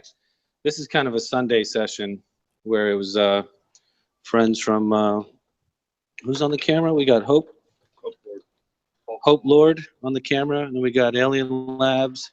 We got Gold Drop in the lab. What if you turn that camera sideways? Would it give us full screen? It might not. Oh yeah. Just wanted to show you when I actually agitate it or just mix it in. This is cold water. This is 6.0 water. I think this was like some weird pH thing, but there's no chemicals in this entire process. And what's nice about it is that it captures everything. All the things in the hash, they're all chemicals. Those are all chemicals. Well, all right. Chemicals. How do you make the pH change in the water, Tony? I didn't. It's just 6.0 pH. Where'd you get the 6.0 pH water at? Because that's gonna be acidic water, no matter which way you look at it. 6.0. 6.0 water is acidic to you? Well, 7 is neutral. Acidic, yeah. Neutral is 7. 6 is Probably slightly. like I did it at initial drinking, so it's probably about that. Fiji water is 6.0. Let's see here. Yeah, that's because there's minerals in the water that Hold on. Oh, now someone's saying Fiji is 7.6. Yeah, Love it. FJ's a little higher. Can you, Joe? Can you go over to where there's a little pH pen? I think the water was like 6.0 to 7.0, the initial drinking water. There's not special water. Let's put it that way. Okay, well, 7.0 would be, neutral. But 6.0, I asked because you said it was 6.0, and that is slightly acidic. Okay. But not It's over there acidic on the enough left. to break down cannabinoids. Yeah, usually you need to be at 11 for that. But go to, there should be like a little blue pen. Look in the left of the sink. See that little pH meter? How Yeah, much it's not did you put in there, Tony? Was that like a half a gram or something? Yeah, there was a half a gram in there. Damn. And what was the concentrate? Oh, this is like 10 milligrams, or maybe a little more. It was bubble hash, I think he said. Of what was the varietal? Of what went in here? The chemovar. Yes. Yeah, this is sour D. Did you ask me what it was? Yes, he did. And you answered, and now we were all on the same page. All right, let's see what Stir we it got up. here. I feel like we should be listening to Stir It Up while you're stirring that. Let's see here. Hold on. So now we need a cup because this thing won't go all the way in. Use the lid. The lid? Dang technology. Oh, you're talking about the blue lid, right? There's no special pH, that's for sure.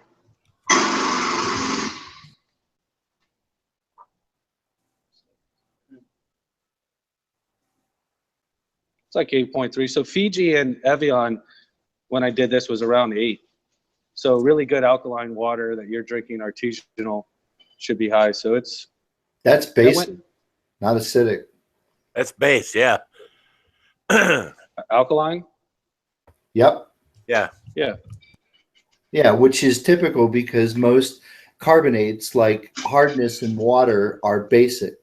But if you have a preponderance of carbonic acid, that's actually acidic. So it depends on where you are in the hardness scale. Is this tap water or is this RO water? That's why when this is RO. Yeah, it's RO water that went through UV sterilization that then went through the little ionic exchanger. So it's probably overkill, but it's just clean water. You know, it's not like. Okay, but that's Not why like, when you said the pH was 6, that's this. why I asked how you got to pH 6. So it's not pH 6, actually. It's No, it's not Wait pH a 6. second. He's using one of those funny ionic exchangers. So why are you doing that? Does it separate? It's just my drinking water in the lab. I just like high alkaline water. Okay. We all like to have high alkaline water. We fill up our bottles here instead of spending Right. tremendous money on Evian every day. We just get lab water that's nice and clean to drink because I'm drinking it. I don't know. Some in coffee too. Yeah, but why are you doing that, Tony? No. I'm asking just scientifically. I'm not trying to give him any shit. No, I know, but I could tell he was kind of a little bit like, He was irked that I asked the question. I'm sorry. you scared him, dude. Don't be scaring Tony. He's here to Yeah, I don't want to scare Tony. Mark, I'll text. scared him away. I'll text my questions to you. See? Yeah. Oh my God. God, I can't even ask him a question without him getting all heated up, huh? He just texted me. He said he's never coming back into church again. Oh man. Fuck Scaldone. Really? No. No, he got disconnected. He's not even mad. You are so gullible.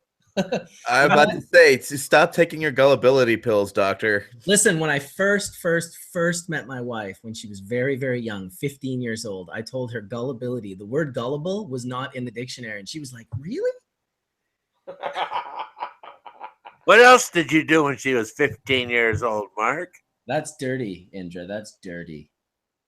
Just wondering. I know in Canada, young marriages are the I was norm. 16 years old, so there was nothing creepy going on, if that's what you're wondering.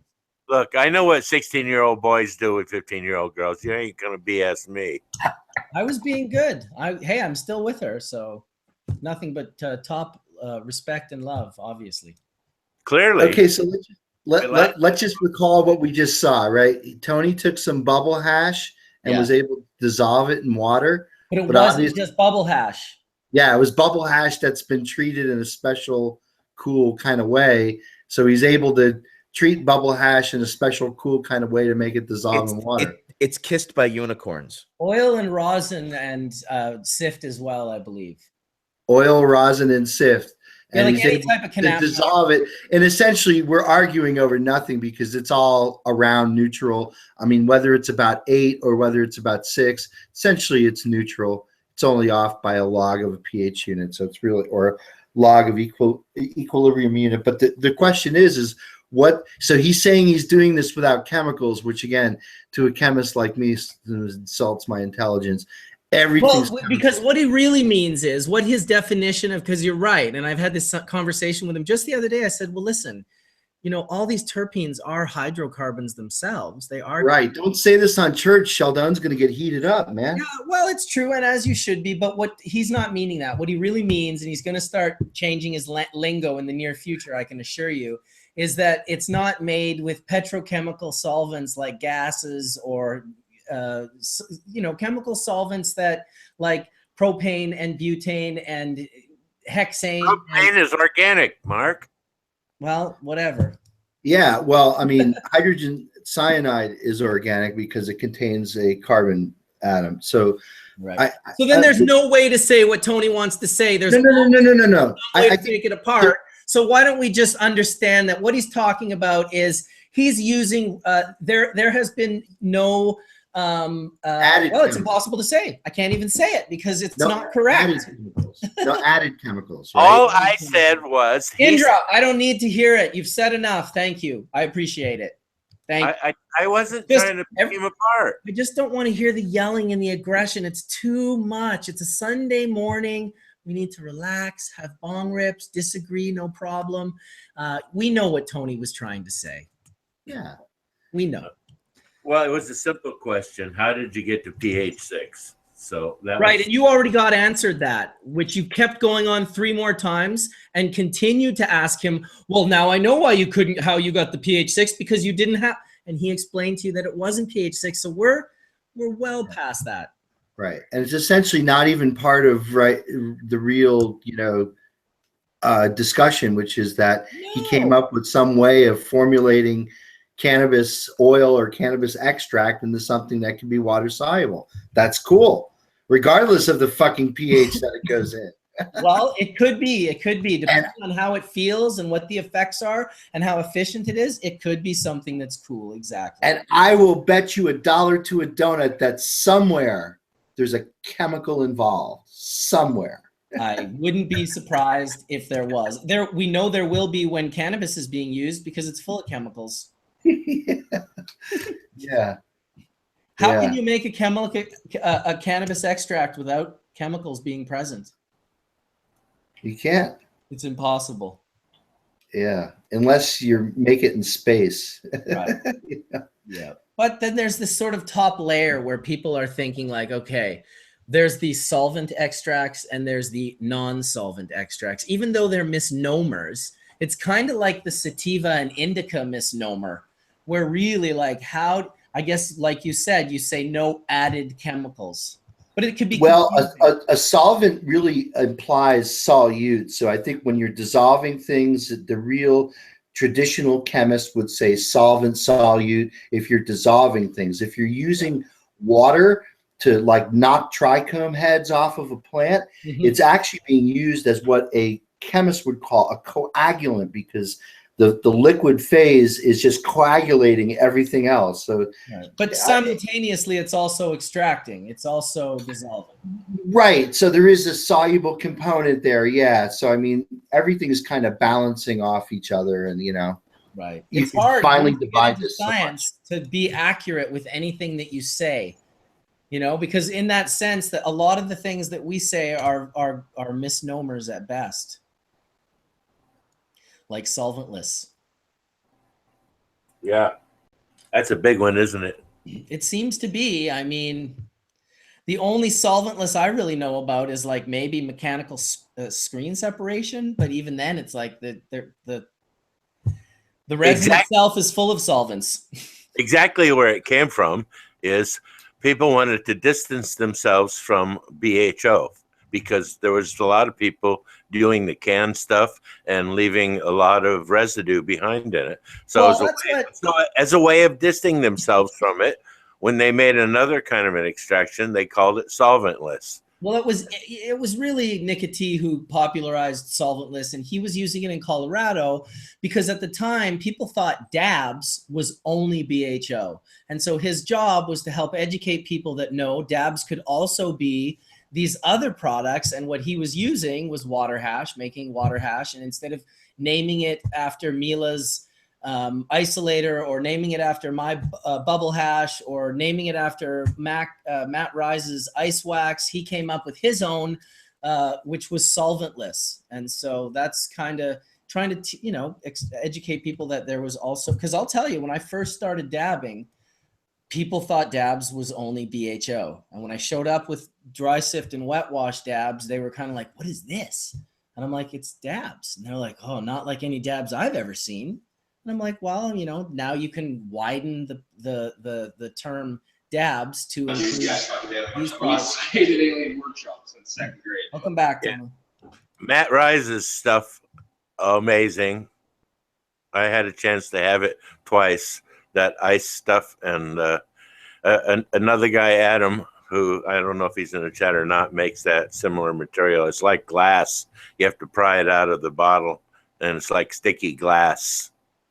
It's really the quality of the material more than anything, because the process is water hash, it's water and ice, it's gravity, it's screens, and there's nothing that he's doing that's going to make it better, because all you can do is make the unveiling as clean as possible. And the quality, that what you're seeing, that like glass resin, that props goes to the grower and the genetics and the environment that he produced it in, or she. Ooh, someone's smelling some water. Yummy, yummy. Oh, drinking it, going in for the drink. Forget about it. These guys are getting lit. What's that feel like? It's just good water. Yeah, it's not even like a strong flavor. It's just like that essence, a little aroma. I like that. It's more the smell than even the taste. Is it flavorless? No, it tastes exactly like so this is from Bubble Hash. This is it tastes like it lines your mouth, but like the nose. Okay. I have a question. it's like it's refreshing. So what's interesting about this is THCA, because we haven't decarbed this, and they had a huge fight earlier about decarbing. But I can tell you that when I drink one of these, within 10, 15 minutes, I start to feel. I fell in the water. You felt it on, before on the last one you just had. It's pretty fast. So Tony, That tastes a lot like Josie too. Right. Yeah, it's the Dosey dough. Yeah, that's great. Tony, have What you Josie's that from? evaporated that water to see if you can recollect the hash? Is that 100% Yeah. That's interesting.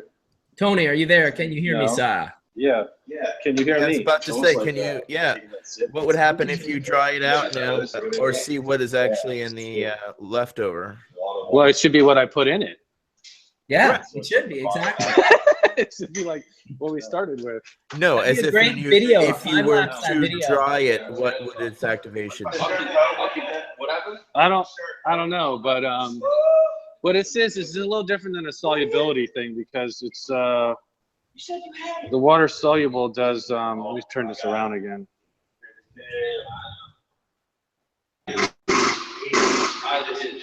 Hold on. Hold on a second. So it's like a suspension. You know, it's not like water soluble. It's like water, but the difference is, like, some people have those, like the CBD clear drops that have a weird pH and a weird funky taste. This was just like the organic version of trying to create something that naturally came from bubble hash and could capture the terpenes naturally, you know? So basically what you're saying, Tony, is it's not a solution, it's a suspension. Correct. That's the best way to look at it. Very nice. Very cool. So a suspension implies that it's a solid. I think that this is more of what I would refer to as a dispersion, which are fine micro sort of phases that are dispersed, and inside the phase is basically where the water insoluble cannabinoid is. So it's a dispersion. What did the scientists that developed that concept call it, Tony? Would that be called a hydrosol, Mark? No, Nothing like hydrosol, huh? it's a dispersion. It's exactly what it is. A dispersion. Well, Tony's finishing it off. That's for sure. It's good. It's good. I thought a dispersion was when you criticized and made fun of somebody. And they hung up. Nice. Yeah, that's exactly what I was going to say, Woody Cooper. Now that will smuggle hash and water across borders. Now you're getting it. Now you're getting it. He said it, not me. So I need 500 gallons of some Jack Frost bubble hash, 7390 micron, please. Well, this serves a couple purposes. I was trying to develop something for something that's going to come out that's more of a dietary supplement drink. That's on the Prana line, but this was, and I wanted it to be natural. So this is, and then there's also something I wanted to do with, as we gear up for the Bubble Man launch here again in the new lab, which was creating packets that we could throw into water that can be medicated and flavored, and not so much focusing on the water, but more of an ingredient that you could add to any beverage, like I just did with the coffee. Hey, Tony, you could add a little lecithin to it, and that would help any of the oil-based stuff go into solution much better. And it's a tea blend, and it's organic, and Let those guys know to keep their voices down in the background. It's the mic's picking them all up. I always like to warn people, not like bitch to them, but like especially private groups of guys having conversations next to the rosin press. Sometimes they don't realize they're being recorded for 10,000 people to hear later at a later date.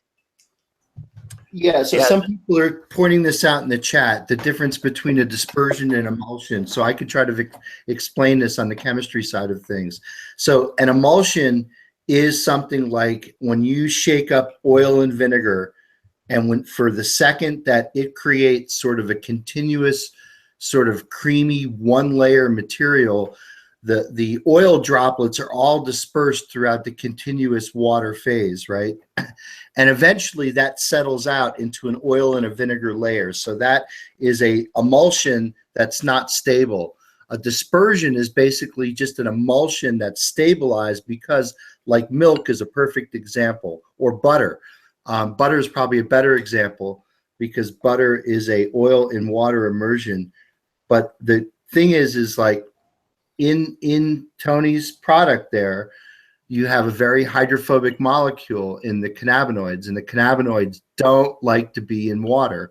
And anyone who's ever cleaned out a bong knows that, or you clean out your rig, you know, cannabinoids don't solubilize in water. But dispersant molecules, or what are called surfactants, or like Indra had mentioned lecithin. There's a lot of different molecules that are used to essentially make creamy Italian, which is where you have a single phase where you have both the water and the oil phase emulsified into a single phase. And that's what the dispersant does. Dispersant basically just makes a stable dispersion. With milk, it's homogenized. Yeah, well, with milk, the point is that there's fat in milk, and the fat, you know, in cream will actually, you know, separate out, but there's glycolipids and glycoproteins in milk that basically keep the fat particles, or keep the fat phases from finding each other, because if they start to find each other, they're going to agglomerate and they're going to make a separate phase, and they'll That's called separate. butter.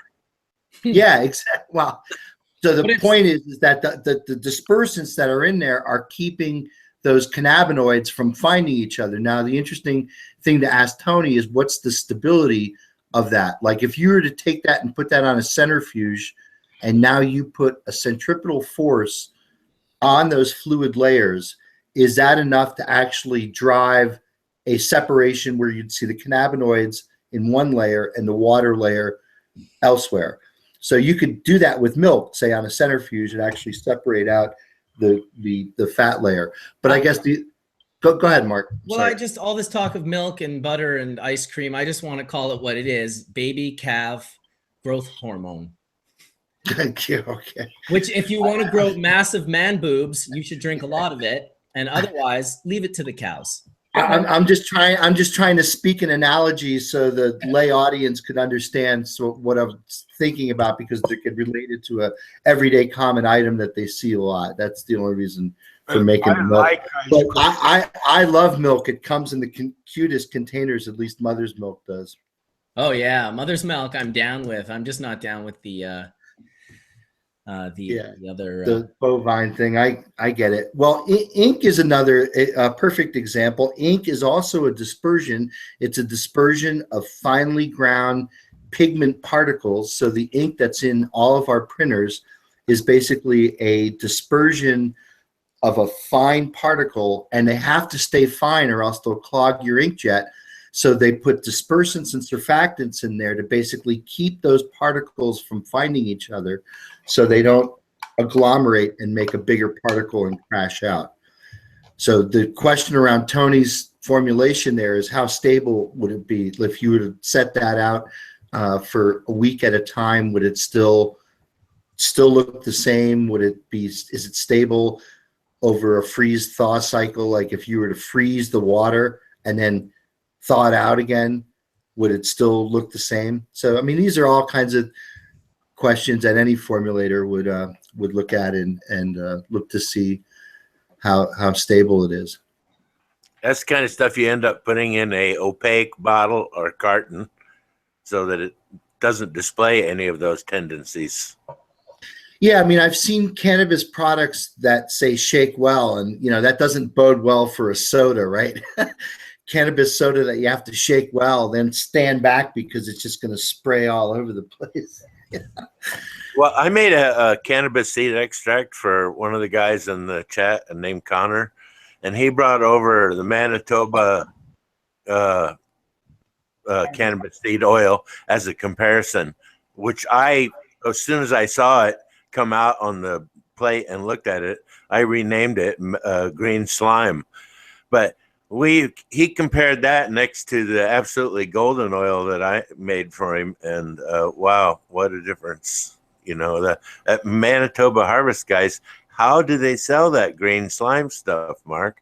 I mean, if you leave it out of the refrigerator for a few hours, it starts going south.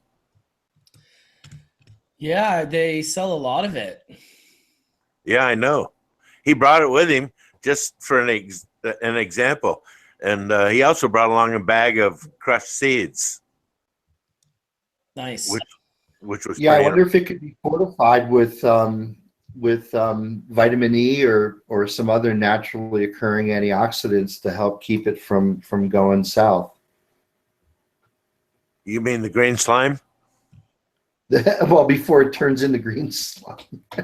Well, it just looks like green slime when you put it out of the bottle. I mean, it's rare to see something that dark green.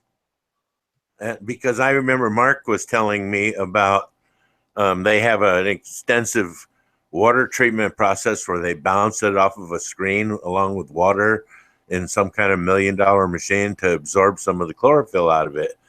Oh, that's not for oil. That's for protein powder isolate. Yeah. Oh, okay. If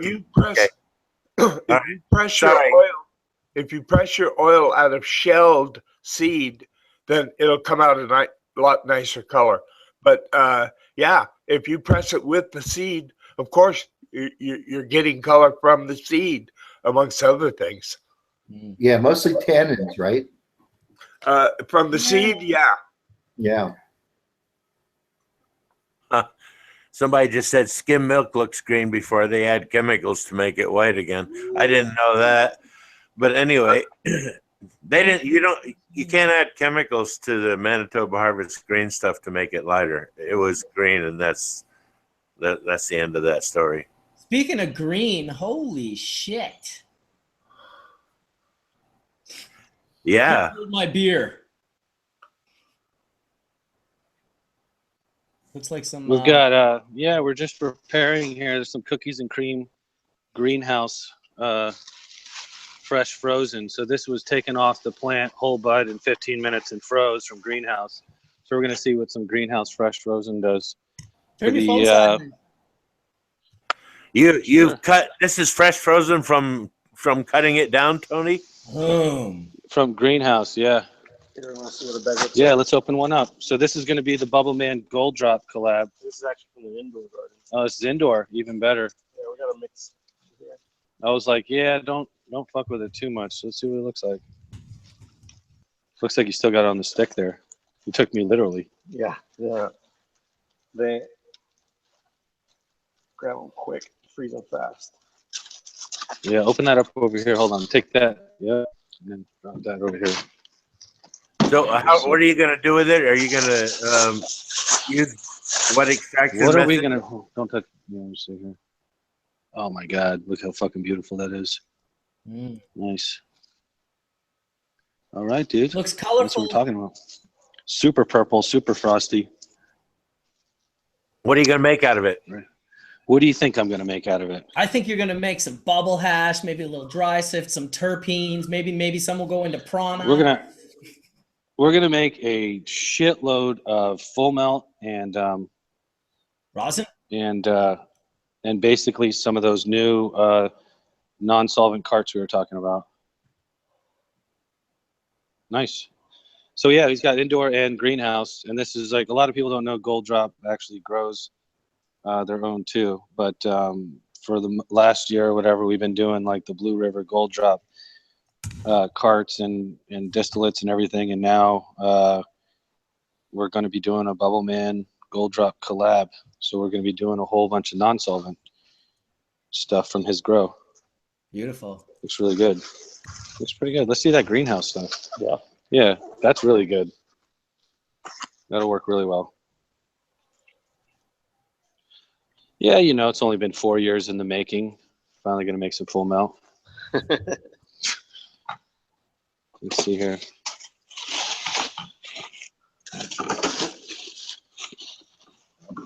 Oh, yeah. These are nice sized freezers. Yeah, they go -30. Really? Mhm. Okay. Yeah, I was gonna say it was so cold that it actually started pulling water out of the plant. Right. -30. It's ridiculous. I mean, this is like super cold. You see that separation? Oh, yeah. All that ice right there? That's how cold your freezer is.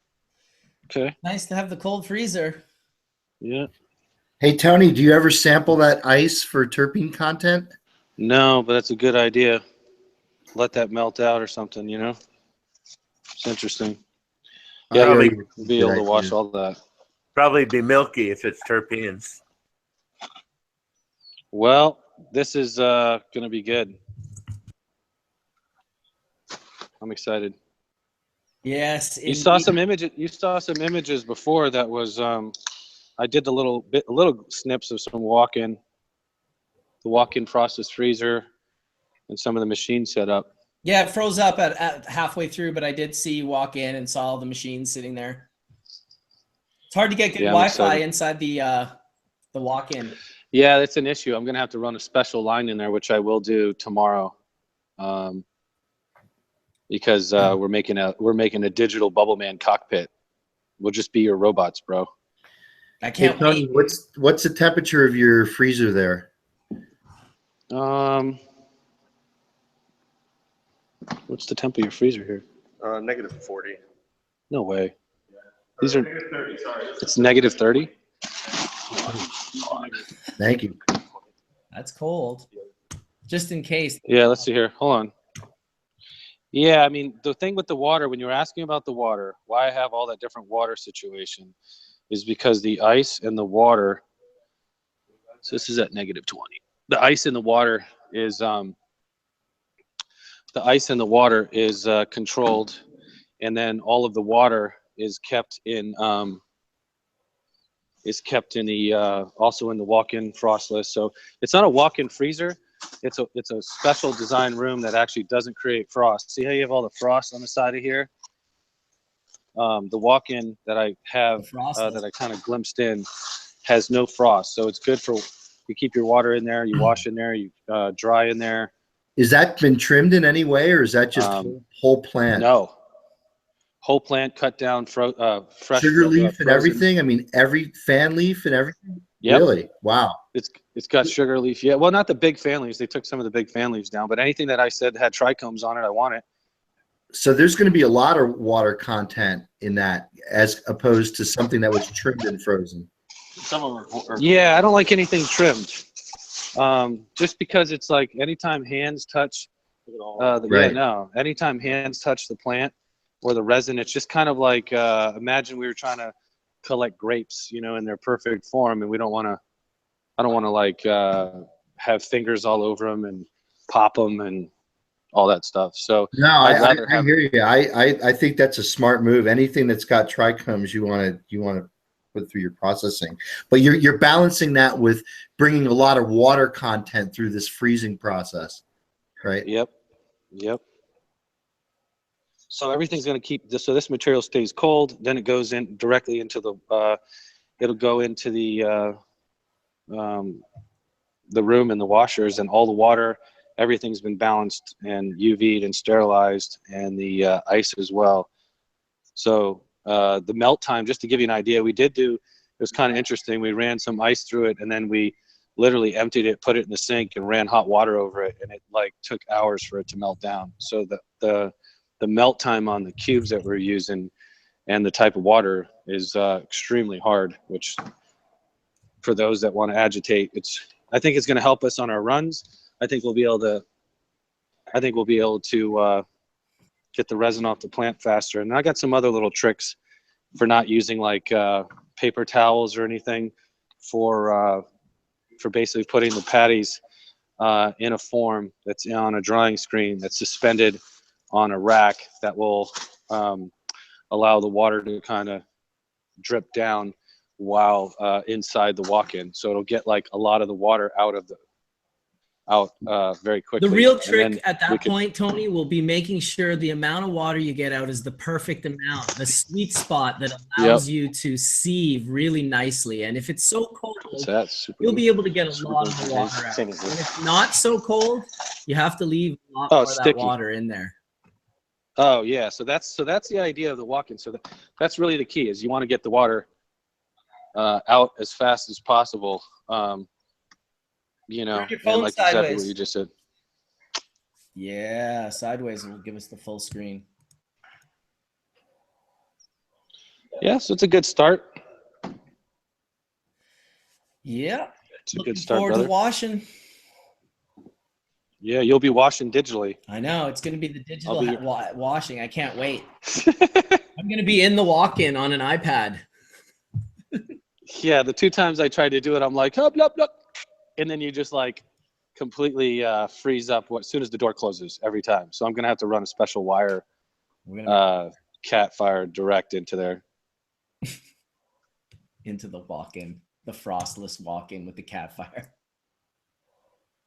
That's awesome.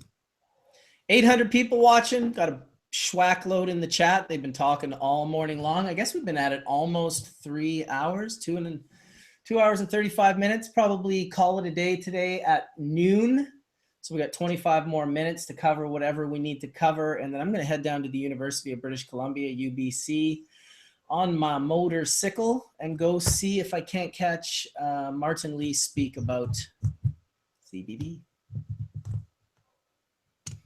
Can cannabis terpenes be used as a solvent to make hash oil? Well, we know that Horatio was doing it with D-limonene with cannabis. I'm not sure how much actual hash oil he ever made. I'm not sure if he took hash and did the limonene extraction. Extraction with it, yeah, sure. Yeah, I'm just not sure if he ever did that. I think he was always using buds.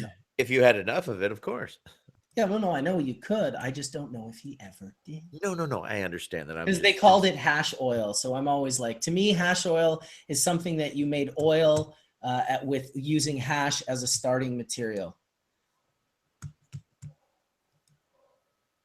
That's what I call hash oil. No one wants to disagree with me? Well, no, I was going to ask Sam if back in the day when honey oil was around, honey oil, wasn't it just another synonym for, hash oil, or wasn't it called hash oil? I think they were using It was thicker and cleaner. And I think one of the primary reasons was because they were making it out of hashish rather than cannabis. It had a much lighter golden color. Interesting. It was also thick as hell. Well, also when people learned how to filter through the carbon filters, they could start removing unnecessary colors that were stuck in their oil, and you could take pretty shitty. That also helps, but you also lose active ingredients. But yes, you can do that. And but I think the secret was they might have used activated charcoal, or just really good hashish. When I first went to hashish, you could buy a kilo for $5. That was just cheap hash, but $5 for a kilo. That was just extremely cheap hash, I think we would call that. Damn. Hash oil when I was a kid was dark as hell, right? Yeah. It was like black oil. Yeah. Almost had like a opium kind of flavor to it. And yeah, when we used to hot knife it, it tasted like old school hash. But it was sticky as hell and got everywhere. Sticky as hell. Yeah. Yeah. When I first met Rob Clark, he came to my house. It must have been like 90. I mean, I met him in 95, but briefly. I met him when Hillary brought him to my house, and it must have been like maybe 96 or 97. I'd have to look back and try and figure that out. Actually, there's a timeline from the same time at the same house, me, Hillary, and Donnie Wershafter. That's from the same year that Rob came to my house. And for whatever reason, I'm holding a weird Indian hookah pipe in my hand. So weird that I just had that there. But yeah, Rob came. All I had to smoke at the time was Nepali hash oil. And he was like, well, geez, even though I know how they make this, I guess I'll smoke it. And it was, thank God, it wasn't just how they make it, but it was, friends that were making it that were at least trying to make it better than worse. A lot of kerosene in the Nepali hashes and the various hashes. They used kerosene a lot as a solvent. Yeah. Did they fully boil it off? I mean, it's okay if they're using it as a solvent. If it's completely removed, is it completely removed? If it's not, your eyebrows are completely removed. So you figure it out really quick in the bioassay of the flash burning of the skin off your face. Well, I'm talking about if there's ppm residuals in there. I mean, God knows if they're making it in some, Listen, let's just say somewhere. They make it in a tub in a village, Mark. Of course. Don't you remember burning hash on the end of a pin and seeing black smoke come from it? Yeah. That was That was the fucking kerosene separation happening in real time through combustion. Kerosene. Well, thank God. I like to think that our friend had a little bit more knowledge than the local people that were busting it out with kerosene. But who's Also, too, it's little known that hashishine actually comes as a breakdown product from kerosene. Right, hashishine and kerosene, key. Sam, for people that are taking notes and don't understand your humor, you have confused them greatly. Yeah. And I applaud you for that, because why not? Life is insane. I'll try to unconfuse them. Hashishine comes from the thermal and light mediated degradation of myrcene, not from kerosene. Well, I knew it was one of those scenes. It's some bad scene. It's like an off scene. One of those chemical scenes, right? No, there's no chemicals in this scene. That's right. Sorry. At least we can laugh at ourselves. Man. That's the thing, I just remember choking on kerosene in the olden days. You could taste it in the hash when it came through. When they didn't, I don't think what they did was made it, and the way that it matriculated out was if they didn't sell the hash this year, they sold it next year, and probably by then it mostly dried out. Well, you could definitely taste it in cocaine, right? Because I guess when they do the masha in the cocaine recovery process in the plant, they often do that in hydrocarbon, like kerosene and whatnot. I always used to think it used to smell like toluene, but it definitely had a very gasoline-y kind of essence to it. I don't know, but if you throw a bunch of cocoa leaves in the extractor and extract them, you'd be surprised as what you get out the bottom. Well, probably not, considering it's an extractor and we all understand what cocaine is from cocaine leaves. I would suspect it would be like a cocaine-like product, some type of crystalline fucking extract that you would get. No, it's not crystalline, right? Because it's free base, right? Just powder? It's free base. Crystalline is the hydrochloride salt. It doesn't take much to urge it over into crystalline form, though. Hydrochloric acid is what it takes. Yeah. A light spray. We do it with just water. Oh, we do it just water. Yeah. That's our new thing. Yeah. You're talking about alkaline water, though, right? Or No, pH corrected water. I'm talking about no chemicals added. Yeah, I don't like to think of water as a chemical, but I definitely understand in the definition of chemistry, it's a chemical. But it's the universal solvent. Yeah, it's the universal solvent. But what I mean by no chemicals added, meaning no other solvents besides water or chemicals used. Yeah. Right, nothing out of a big 4-liter jug that you have to take the wrapping off of, and no chemicals added. Well, and then I'm also in in California, it's a type 6, which means it's a non-volatile lab, which means you can't have any volatiles in it. And even in Colorado, they like come down on people that are using 99% ISO in the lab. So fire departments, and if you're non-volatile, now they have type 7, which is volatile, but I'm not in that. That's not like the license category of which I would be in. Right. They just came out with the rules, and they definitely are okay with butane extraction. 100%. And that's where I'm at. Where Gold Drop is at, he's a type 7, and I'm a type 6. But ISO is an issue? Did I hear this right? Yeah. Yeah, they were Really? coming down on people in Colorado for just having ISO in a water hash lab. At what volume, Tony? Do you know? Like, is there a particular volume? You know, that's a good question. I just had heard it through somebody. Because that I was- could go to the fucking drugstore and go buy a couple bottles of 90% isopropyl alcohol. And, Over everything in the room. you know, how can they regulate isopropyl alcohol at a lab? That's weird. Look, in Northern It's- I think- California, every store you go into during harvest time has pallets of 99% isopropyl alcohol, thousands of packs of scissors and gloves everywhere in the store. I mean, Yeah, that's probably for cleaning, though, John. Like more for cleaning. I mean, I think what we're talking about here is extracting. Well, but you're bringing up a good point, which is that isopropyl alcohol is a ubiquitous laboratory supply. It's just weird that they would try to regulate that in Colorado.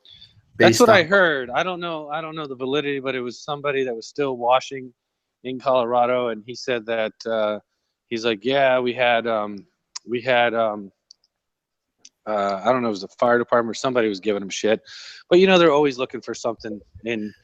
Well, he probably had like big fucking drums. He probably had gallon or drums. Right, so yeah. it's probably a volume restriction because again, you could buy isopropyl alcohol at a drugstore. I mean, you could just totally load up on it. So I don't know how they can keep that out of a lab. And like John was saying, you know, I think the real big use for it is for cleaning your hands, cleaning scissors, cleaning shit that gets all sticky from touching. Yeah.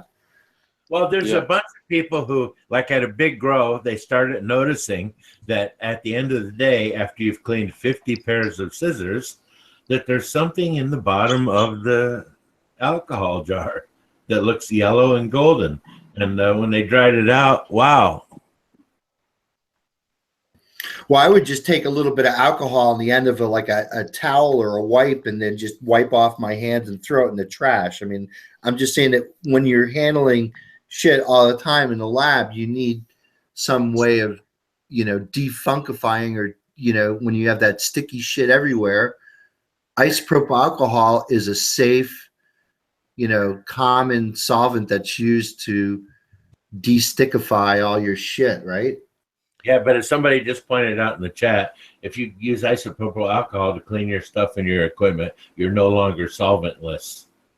Oh, damn it. Fuck. Hey, I'd like to interrupt for a moment to congratulate the French for electing Macron by a landslide of 65%.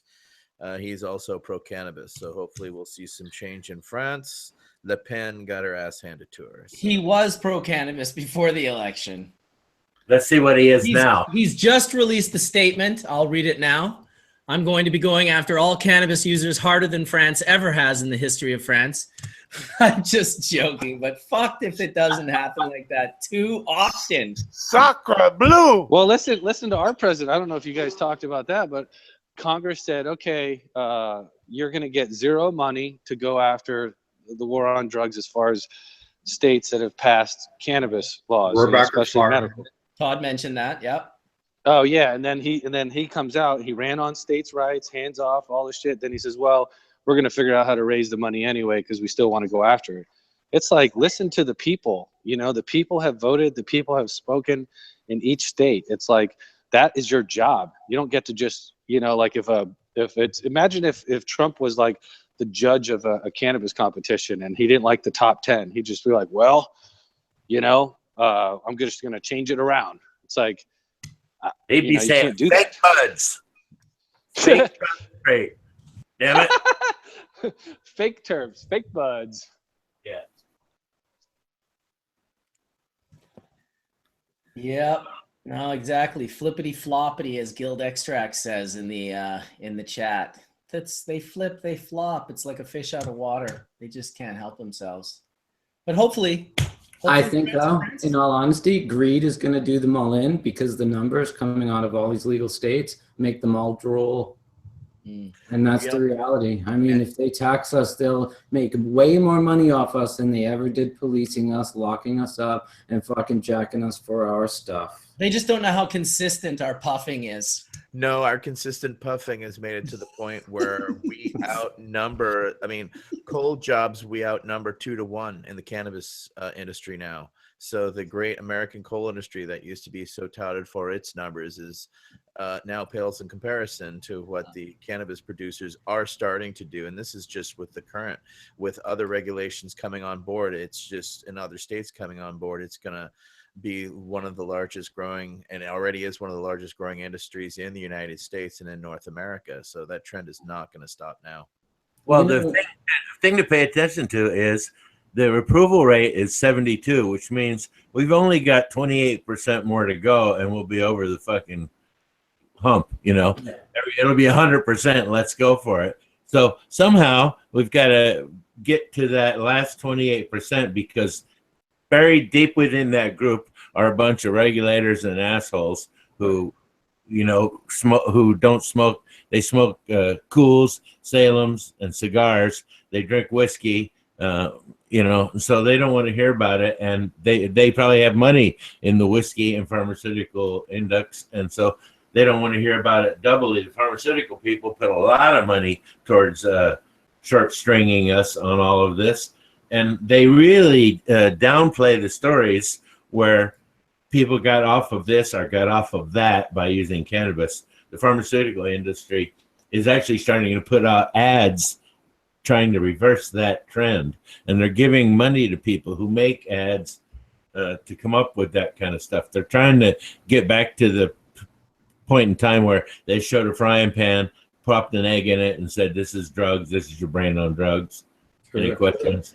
Can I add to that too? You know, pushing back this really restrictive healthcare in America, where pre-existing conditions will find it hard to get, you know, treatment, is going to push more people towards what a lot of us have experienced, which is our own path of holistic healing and turning to cannabis as, you know, what was once an alternative, you know, now is becoming more and more an actual solution to many actual medical conditions. The more we experiment with it and the more we learn about it. So in one way, they taking healthcare away from some of the ones that are suffering the most, which are pre-existing conditions and low-income patients. They are actually creating a group of medical marijuana patients that are going to be demanding their rights even stronger and louder than ever before.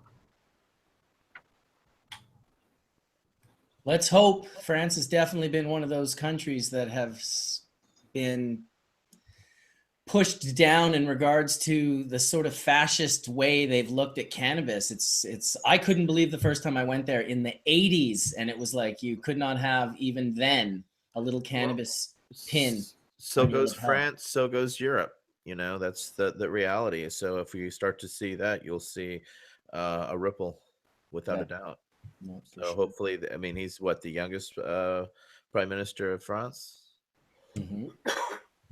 Yeah. But, you know, for those of us that have been visiting Europe for the past 25 years, it has changed immensely in other countries. It used to just be Amsterdam, but now, you know, Spain and Italy and, you know, even France. I've driven through France multiple times. I mean, it's changed quite a bit.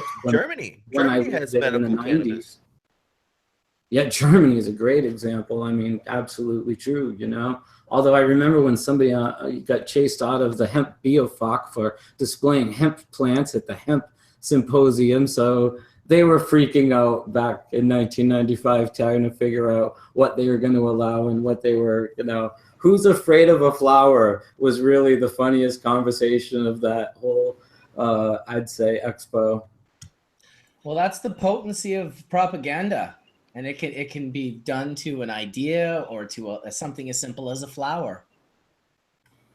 Well, it's funny when it's just a little living plant, you know, a 2-foot high hemp plant that's not harming anybody. It's just a little hemp plant, and they were freaking out over it, and it was honestly very amusing. And you know, and I don't know, you know, it's like that's when the perspective, I think that's when the pink elephant's really in the room, because when the cute little plants in front of you and suddenly realize all of this hysteria has been over an actual flower, it seems like really asinine. Well, I think one of the times Mark went to jail was for passing a joint. Just like a joint. He just passed the joint. Bam. He was in jail in Saskatchewan. It was like, what? That's crazy. It's like, I thought selling seeds was ridiculous. He should have bogarted it. Yeah. That's one of those times, you know, where that song doesn't apply. You're right. You're right. Don't bogart that joint. Could have been changed to, you know, maybe bogart the joint. Felony charges are a bitch. You won't be able to go down to the US, et cetera, et cetera. He could have probably made a song out of it. I don't know. Maybe Mark will rewrite that song for the prohibition state. If you live in Oklahoma, you best bogart that joint. That's funny. We should see about getting and doing a grow show, seeing it's spring, because this is going to be such a huge season for California, considering they're at, 90% of their rain, their water capacity, and for the first time in over 100 years, cannabis is legal again in this state. Maybe we could invite a bunch of great panelists to join us and have a little bit of a flow, because at Grow Show, we could really invite a lot of different people, let them all come in and share their 2 cents, or even if it's just one great tip for spring planting or whatever. I think it's going to be a bountiful season. I cannot honestly wait to see what everybody does. I hope everybody takes advantage of their rights.